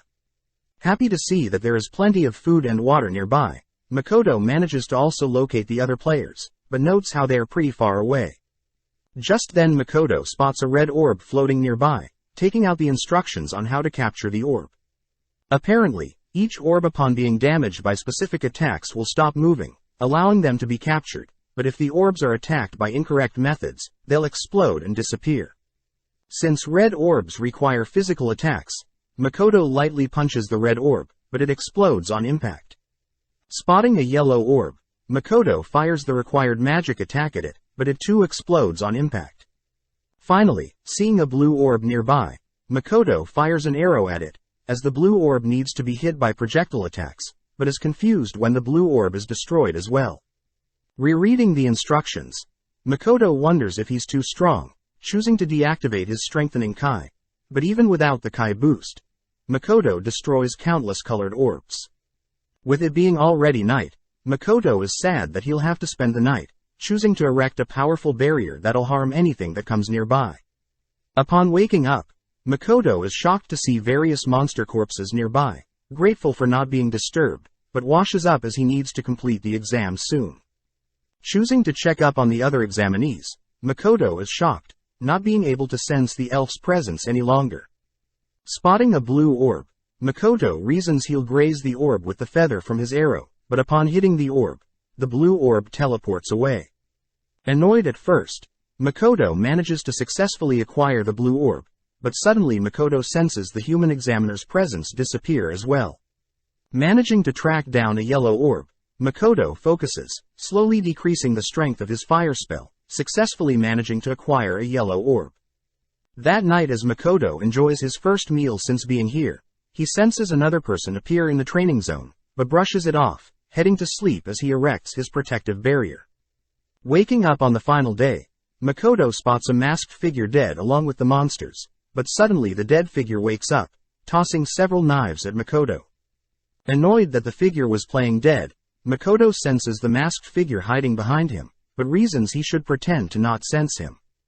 Caught off guard, the masked figure manages to mount Makoto, going in for a killing blow, but Makoto nonchalantly catches and breaks the figure's blade. Having been cut and poisoned by the blade, Makoto learns that the masked figure had been hired to assassinate all the examinees, explaining why the others slowly disappeared. Seeing Makoto fine, the masked figure is shocked to see that Makoto had dispelled his dagger poison, frozen in place as Makoto had paralyzed him. Running out of time, Makoto decides to kick the masked figure far away, rushing to hunt down the red orb. After several attempts, Makoto finally acquires all 3 orbs, using his feather to leave the exam room. Shocked to see that other examinees are waiting for him, Makoto reports that he has acquired all 3 orbs, shocking the examiner as the examinees were meant to collect 3 of the same color, not different. Just like that, Makoto had been hired as a temporary instructor, but that night, we cut to the examiner speaking to a mysterious woman, revealing that they knew that someone had hired an assassin to increase the difficulty of this year's teacher exams, but Makoto was still able to pass, intriguing the woman. Being officially appointed a lecturer at Rotskirt Academy, Makoto is happy to finally get the permit to set up his own store, but Makoto also states that he still doesn't believe that he will be enrolling as a teacher and not a student. Not wanting to think about it, Makoto and Shiki head to the Five Irons restaurant, greeting Luria, who is grateful that Makoto and Shiki have been dining at her store ever since they came to town. With Shiki and Makoto both wanting separate hotpots to themselves, Luria notes how normally people would normally share a single hotpot, but at the same time, we see one of the students, Illumined, from earlier mad that Makoto and Shiki are speaking with Luria. With Makoto and Shiki thinking about how they've visited the restaurant for 5 days in a row, we see Illumined interacting with another mysterious student, both discussing something. As Makoto watches Shiki devour his hotpot, Makoto holds back his disgust, as Shiki is purely eating meat, vegetables and super sweet cream. As Luria serves Makoto his own hotpot, Luria asks about when Makoto will start teaching his first class, happy to hear that Makoto will head over to the academy right after the meal. Luria remarks that she knows someone at the academy, but before she can tell Makoto more about her friend, Luria is pulled away, as other customers need service. Sitting down to be briefed on his role by a lady, Makoto learns that he is forbidden from involving himself with any monetary transactions with students, but he's allowed to promote his business. The lady states that there are around 100 other lecturers in the academy and that lecturers are paid based on the number of students they teach, with each student adding 10 silver coins. Since Makoto is a part-time lecturer, Makoto is happy to start any time, aiming for a 10-student class, whereas the maximum per class is 30 students. Surprised, the lady states that normally lecturers would want to fill out their classes as soon as possible, but Makoto states that he wants to start small and work on his teaching skills before expanding. Just then, Blight, another fellow lecturer, joins them, praising Makoto for being so level-headed with his approach to teaching. Upon hearing that Makoto will be teaching magic, Blight reveals that he personally teaches combat techniques, offering to send over 10 students that may be interested in Makoto's teachings. Blight states that the students this year are amazing as they can use telepathy and levitation magic, but hearing this, Makoto fears that he'll run into the same students from earlier, thrown off when he hears Blight is curious as to how strong Makoto truly is. Heading to the library, Makoto is amazed by the sheer size of the library, running into the librarian who asks if she can help Makoto out. Since Shiki is trying to acquire a facility permit, Makoto asks if there are any books on magic spells, but when the librarian reveals that she knows Makoto's name, Makoto instantly erects a barrier, leaping back and demanding to know how the librarian knows his name. Dancing around the question, the librarian states that she had learned from an examiner that Makoto was special, but seeing Makoto is still not satisfied, the librarian reveals that Luria is her sister. The librarian states that Luria had told her everything about Makoto and Shiki's weird habits when eating hotpot, but hearing this Makoto relaxes, realizing that the librarian does look like Luria. Catching Makoto judging her breast size, the librarian introduces herself as Eva, but Makoto wonders what Eva is hiding, as Eva reminds Makoto of Mio. Cutting to the port town of Korin, we see Mio chatting with Beretta, asking Beretta to teach her the basics of using a knife. With Mio promising to not to think of a knife as a weapon, Mio is amazed at Beretta's knife work, learning that the technique stems from Laurel. With 1 week passing by, we cut to several students making their way towards Makoto's class, discussing rumors they heard about Makoto. The students utter that they've heard Makoto can only communicate via magical text and has an assistant, but some of the students could care less as long as Makoto is strong. The students also mention how they heard Makoto might be a demi-human due to his looks, but as we pan out, we see Makoto listening in on the students gossiping, sad to see that there are already rumors spreading about him. Knowing that he should be stern with his students, Makoto waits for the students sent by Blight to arrive on the training field where Makoto's class will be held. With Shiki introducing himself first, Shiki instantly charms the girls, but as Makoto talks a little about his backstory as a merchant and owning a store in town, the students can't help but focus on Makoto's hideous face. Starting the class, Makoto states he'll be helping them with magic, singling out each student and asking them whether they can hone their various elemental affinities to the same level. Makoto continues to berate the students, stating that they mustn't focus on mastering a single element as once an enemy figures out their affinity, they'll be useless in battle. Upon hearing that Makoto wants them to master at least 3 elements, they begin questioning Makoto's teachings, demanding to know if Makoto himself is capable of such things. With Shiki smirking, Makoto states that he and Shiki will be conducting a mock battle, prompting Shiki to reveal his powerful staff. Immediately, the students sense immense power from Shiki's staff, but they wonder how Makoto will survive, sensing no magic at all from Makoto. As the duel begins, Shiki ignites his staff, rushing Makoto, but Shiki's staff is stopped by a powerful barrier. As Shiki attempts to barrage Makoto's barrier with strikes, Makoto commends Shiki's growth, but Shiki reveals that he had been training under Mio and Tomo. Seeing Shiki getting too close, Makoto begins channeling a fireball, sending it directly at Shiki, but is impressed when Shiki barely blocks the spell. Needing time to recover, Shiki conjures up several rock pillars, but Makoto easily breaks through the rocks, shocking the students with his immense power. Attempting to toss an earth spell at Shiki, Makoto is impressed that Shiki easily dispelled his earth magic, immediately following it up with a simultaneous cast of a fire and water arrow. Knowing that they can't fight forever, Shiki begins channeling a powerful light magic spell, whereas Makoto chooses to cast a dark magic spell. With both spells colliding, the students spot that Makoto had closed in on Shiki, ultimately taking the win. Seeing the students too stunned to speak, Makoto states that the first lesson is over, asking the students that want to learn to come for his next class, but for those too scared to leave. As Makoto leaves, Shiki stays to heal any injured. As the students begin to reevaluate their helplessness when compared to Shiki, we see the boys are ecstatic to be able to learn from such powerful people, but when the girls grow hesitant, Shiki steps in, nonchalantly charming and healing any wounds they had. Cutting to Tomo, we see Tomo investigating the sudden appearance of the Star Lake, amused that it was Makoto's powerful water arrow that ultimately morphed the entire terrain of the battlefield. With Makoto's next class commencing, he's impressed that 5 students stuck around. They go as follows. Mithra Casper's parents are both Celtics, prefers wind magic and has pretty good grades.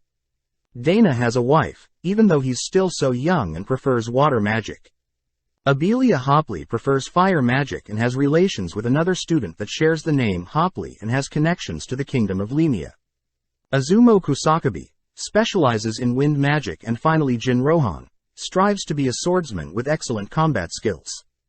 Before the class starts, the students wonder why Makoto doesn't speak, even though they saw him chanting a spell during his fight against Shiki. Makoto reveals that due to a curse, he can't speak to other humans, but can still speak. Starting the class, Makoto asks what they know about mana depletion, prompting the students to state that at 50%, there will be mental and physical fatigue. At 20% the body will be unable to move, and when it reaches 0, a person may vomit, pass out and in some cases die. Seeing as the students are aware of such facts, Makoto states that they will be testing the limits of their bodies today, ordering all the students to exhaust their mana on him. With Kusakabe and Dana being the first to give up, we see that Abelia tries to force herself past her limits, but Shiki intervenes right as Abelia begins to throw up. With only Jin and Mithra left, Mithra chooses to give Jin the rest of his mana, allowing Jin to muster up the strength to charge at Makoto, but has no luck, easily knocked out. Seeing as no one managed to land a single strike, Makoto asks them to reflect and report back to him on what they learned on limit testing today. Cutting elsewhere, we see Ilungand Hopley be revealed as knowing Abelia Hopley, easily defeating his sparring partner, but is distracted as the mysterious student had handed him a mysterious potion that'll boost his physical and magical powers. But that evening, as Ilungand walks through the school, Ilungand realizes that Makoto and Shiki are lecturers at his school. That night, Makoto and Shiki review the students' combat performance, noting how Kusakabe can use complex spells, Dana is smart and makes good judgments fast, Abelia can mix magical and physical attacks, Mithra tends to sacrifice himself for his comrades, and Jin was the last to run out of stamina and mana. Based on the feedback, Makoto believes that Jin is a competent leader, but at the same time, we follow Blight speaking to a member of the Assassin's Guild, demanding that they get rid of Makoto already.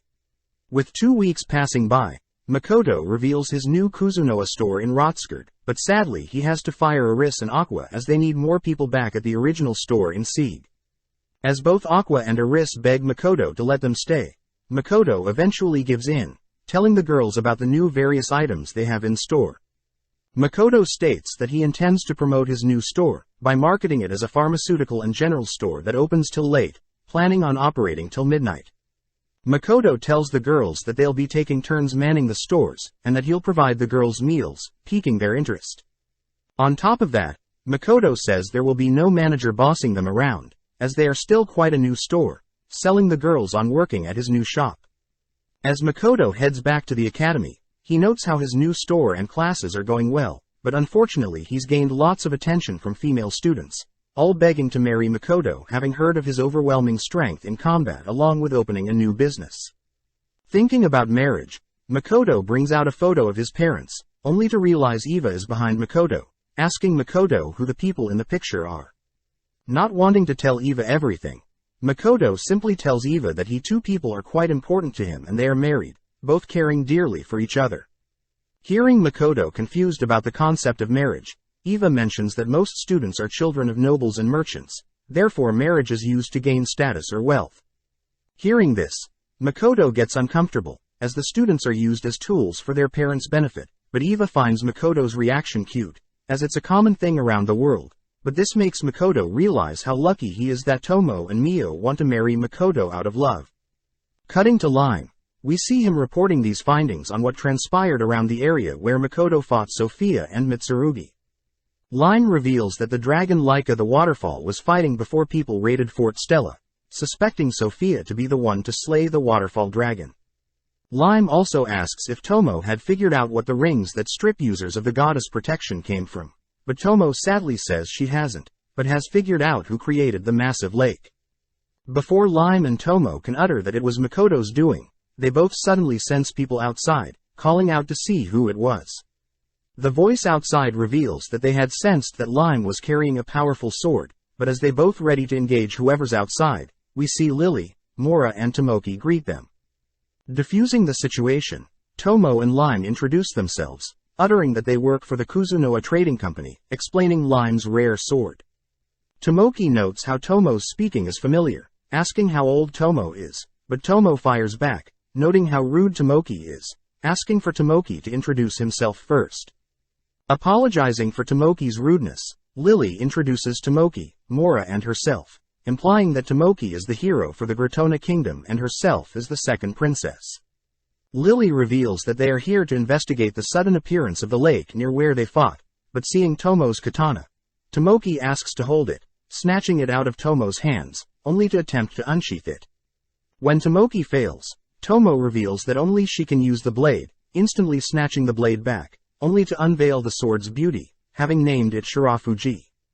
Seeing the blade's power, Lily offers to purchase Tomo's blade, but Tomo only smirks, revealing that she knows Lily is trying to replicate the blade's power for her own kingdom. Annoyed, Tomoki uses his charming eye on Lime, prompting Lime to offer his katana to Tomoki, but Tomo instantly shoots that thought down. Turning to Tomo, Tomoki uses his eye on Tomo, but Tomoki's eye has no effect on Tomo, and instead Tomo feels disgusted that Tomoki is staring at her. Having deduced that Tomo is a dragon, Mora states that she knows Tomo's true identity, making Lily think Tomo is Laika the waterfall dragon, but Tomo had read Lily's mind, telling Lily that she isn't Laika. Activating her powers, Mora commands Tomo to serve her, but Tomo smirks, revealing that she knows Mora is a dragon summoner. Roaring, Tomo forces Mora onto her knees, whilst also dispelling Tomoki's mind control on Lime. Pissed off, Tomoki pierces Lime with his spear, slamming Lime into a nearby wall, but Tomo notes how pathetically childish Tomoki is acting. As Tomoki goes to strike Tomo, Tomo unveils her red mist, enshrouding her position, warning Lily specifically to not act rash, or else the hero will disappear.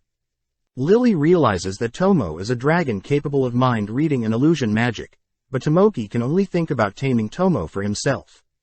Having escaped, Lime apologizes to Tomo, having easily been controlled by their enemies, but Tomo cheers Lime up, offering to train and make him stronger. Cutting to Mio, we see her on the beach of Korin, nibbling on some seaweed. Suddenly, Otonashi's pet wolf, Horn, attacks Mio, pissing Mio off as Mio slashes at Horn, only for Otonashi to tackle Horn, both evading Mio's slash. Before Mio can slaughter both of them, Otonashi rushes to apologize, checking to see if Mio is hurt. Surprised that Otonashi is worried for her, Otonashi calls back Horn, revealing that Horn is her spirit wolf, but she doesn't know anything else, reminding Mio of Makoto. As an apology for Horn attacking Mio, Otonashi helps explain the difference between kelp and seaweed, which Mio really appreciates as she can now cook a delicious soup for Makoto. As Mio spends 2 days with Otonashi and her party, Mio picks up various cooking techniques from Otonashi, but Woody knows that Otonashi has purposely hid the fact that she's the hero, having failed to protect Navel. Suddenly, Mio stops asking if Otonashi and her members are strong, informing them that there is a powerful monster ahead of them. As a massive mantis appears, Otonashi and Verda move to the front, whilst Chia prepares a barrier spell and Woody readies healing spells. As Verda blocks the mantis's claw, Mio is impressed but notes that their equipment is quite weak. As Otonashi attempts to move in close, Verda rushes to assist Otonashi, but is forced to block one of the mantis's strikes, shattering his blade, only to be knocked to the ground. Seeing Verda badly injured, Otonashi gets flashbacks of Navel's death, begging Mio to help them out. Scolding them for overestimating themselves, Mio steps up, instantly decapitating the mantis, shocking everyone. Happy to see that Verda is not mortally wounded, Mio is suddenly attacked by the barely living mantis, pissed that the creature had damaged her kimono. Unleashing her purple flames, Mio incinerates the mantis, conjuring her dark smoke to put everyone to sleep. Just then, Horn appears, growling at Mio, but Mio reassures Horn that she is no longer the terrifying spider, convincing Horn to keep her identity a secret. As Otonashi wakes up from her nightmare, she sees that Mio has brought them to Sieg, asking them to meet up at the Kuzunoa shop in town. Happy to see everyone is alright, Otonashi and her members thank Mio, but Mio asks Otonashi to repay her by teaching her to cook. Sadly, Otonashi and her members are here to train in the wasteland, but Mio notes how they are too weak to fight in the wastelands. Coming up with an idea, Baron suggests that he create special gear for Otonashi and her parties, and pay him back after, but Otonashi must teach Mio how to cook. Fearing that Otonashi and her members are still too weak, Baron suggests that Toa and her party join Otonashi's, guaranteeing nothing goes wrong. With Otonashi beginning to teach Mio on how to cook, we cut back to Makoto, who learns from Shiki that Tomo wants to meet up in person, happy to hear that Shiki will take care of things whilst he's gone. As Makoto enters through the mist to the demi-plane, Makoto suddenly senses something is off. Walking around, Makoto wonders why the demi-plane is so hot all of a sudden, which Shiki notes is weird as well, especially in the middle of the night. As Makoto and Shiki head to Makoto's newly constructed home, Makoto is greeted by many of the citizens of the demi-plane, flattered as Mio and Emma reveal that everyone has been waiting for his return, especially Tomo's fragment.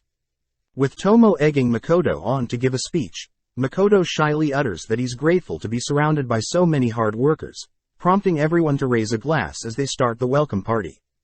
Indulging in the delectable food, Makoto apologizes to Emma and Tomo, having spent way too long away from them, promising to visit more often. Just then, Mio brings over a soup for Makoto to try, impressing him as the soup reminds him of something he tasted in Sieg. Noticing Mio's flustered look, Makoto learns that Mio was the one who cooked the soup, even more amazed to learn all the food he's been eating was specially made by Mio. Complimenting Mio's amazing cooking skills, Mio can't hold back the joy, announcing that she plans to cook more delicious meals for Makoto, heading off as Emma reveals that a lady in Sieg is teaching Mio how to cook.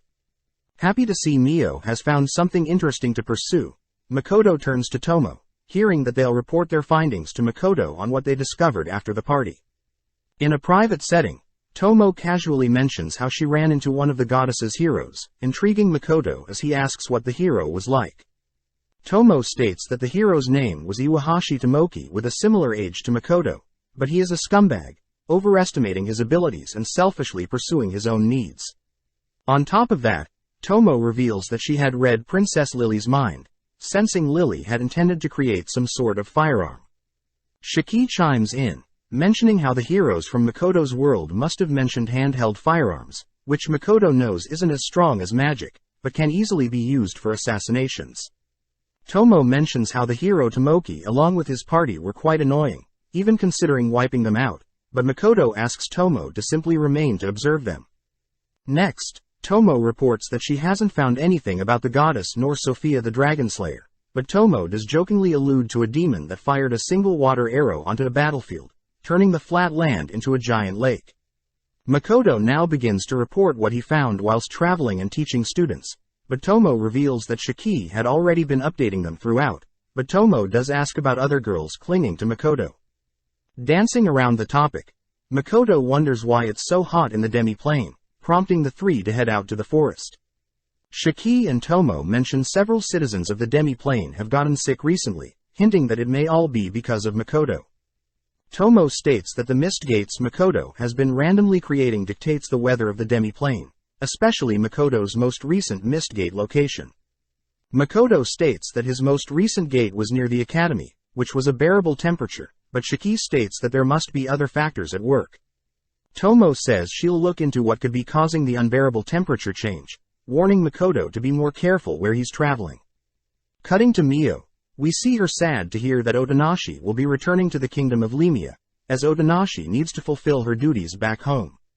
Otonashi reiterates how grateful she was to have trained in the wasteland, and even be gifted such a marvelous sword by Baron. Getting an idea, Otonashi asks Mio to join her, but Mio coldly shoots down that thought, stating that she only serves her master, which Otonashi respects. Before parting ways, Otonashi asks Mio to visit Lemia someday, and in return she'll teach Mio some Lemia recipes which Mio agrees to. The next day, Emma shows Makoto the abundance of lotus flowers and white clover flowers they've been growing, reasoning that it'll enhance the demi-plane and allow children to play in it. Emma also reports that their harvesting cycles had sped up thanks to Shiki's earth magic, now able to harvest every 2 weeks, meaning that they'll never run out of resources. Hearing all the good news, Makoto states that they should continue to expand their population of species, which Emma happily reports that they have candidates that Makoto can interview. But first, Makoto heads to visit Eld, spotting a massive monster drop, learning that Mio had acquired the item from slaying a monster that ruined her kimono. Eld reveals that the monster was enhanced, having consumed a wind spirit, strange as even weakened spirits don't fall prey to any types of monsters. Makoto wonders who could have done something so cruel, but Shiki slowly raises his hand, revealing that he was the one creating these monsters. Apparently whilst he was still possessing the forest ogre, he had captured several mid-tier spirits and fed them to monsters to see how stronger the monsters would become. Begging for forgiveness, Shiki also reveals that he had experimented with several insects and crustaceans, explaining the giant crab Tomo had slain and eaten a while ago. Seeing as this is a problem, Makoto orders the terrified Shiki to report his wrongdoings to Tomo and Mio, only for Makoto to head to interview some new species candidates. Makoto notes that Tomo had elected an unusual species, Mio elected a species based on instincts, and Shiki chose a species based on their abilities. Emma states that there will be a representative from each species waiting for Makoto's arrival, making Makoto feel bad for having them wait, but Emma reiterates that they want to live in Makoto's territory, reminding Makoto that he is the master. First up is Shiki's Winkin species, who introduce themselves as Cocoon the leader and Shona the advisor, but Emma gets annoyed that they are flying above Makoto. Apologizing, Cocoon and Shona return to the ground, as Makoto reads through the Winkin's history, amazed that they lived in more remote places than Tomo's mountain. Cocoon mentions how there are plenty of resources where they lived, and that they are quite good fighters, pleasing Makoto as Makoto promises to treat the Winkin equally and give them suitable jobs. Next is Tomo's species the Gorgons, but Makoto is weirded out, seeing the representatives blindfolded, learning that Gorgons have a petrifying eye. As Emma orders the girls to remove their blindfolds, Makoto is amazed to see their petrifying eyes turn the table instantly into stone, reading that the Gorgons only consist of females, able to reproduce by absorbing energy from other male species. Makoto says he's willing to allow the Gorgons to live with them, but they must find their own male species to repopulate, which the girls are completely fine with. As Makoto reads over the duties to become a citizen of the demi-plane, Makoto can't help but feel the girl petrifying eyes getting stronger and stronger, ultimately reassuring the girls that their eyes won't be an issue. As an example, Makoto dispels the petrification on the table, applying a petrification resistance to ensure the table is never affected, amazing the girls as they beg to serve Makoto, but Makoto snaps out of their trance spotting Emma glaring at him. Finally is Mio's elected species, the Al-Elamera, species that are a mix of fairies and spirits, able to command lower-ranking spirits. The fairies arrogantly state that they can collect nectar and communicate, but before Makoto can accept them, Emma intervenes, scolding the cocky fairies for acting so high and mighty in front of Makoto.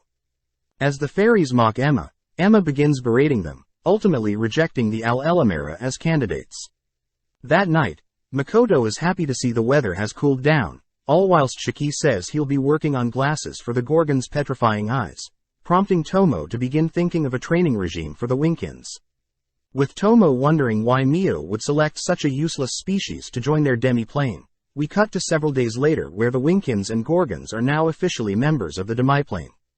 At the same time, we cut to Makoto's male students gossiping about the return of some troublemaker students that are supposed to be returning today. The boys mention how the troublemakers still get good grades and are normally annoying to deal with for teachers, wondering if Makoto will ever run into the Rembrandt sisters, knowing that they only go after pretty faces. Check out one of our other videos on the screen or in the info card above. Subscribe, like and comment.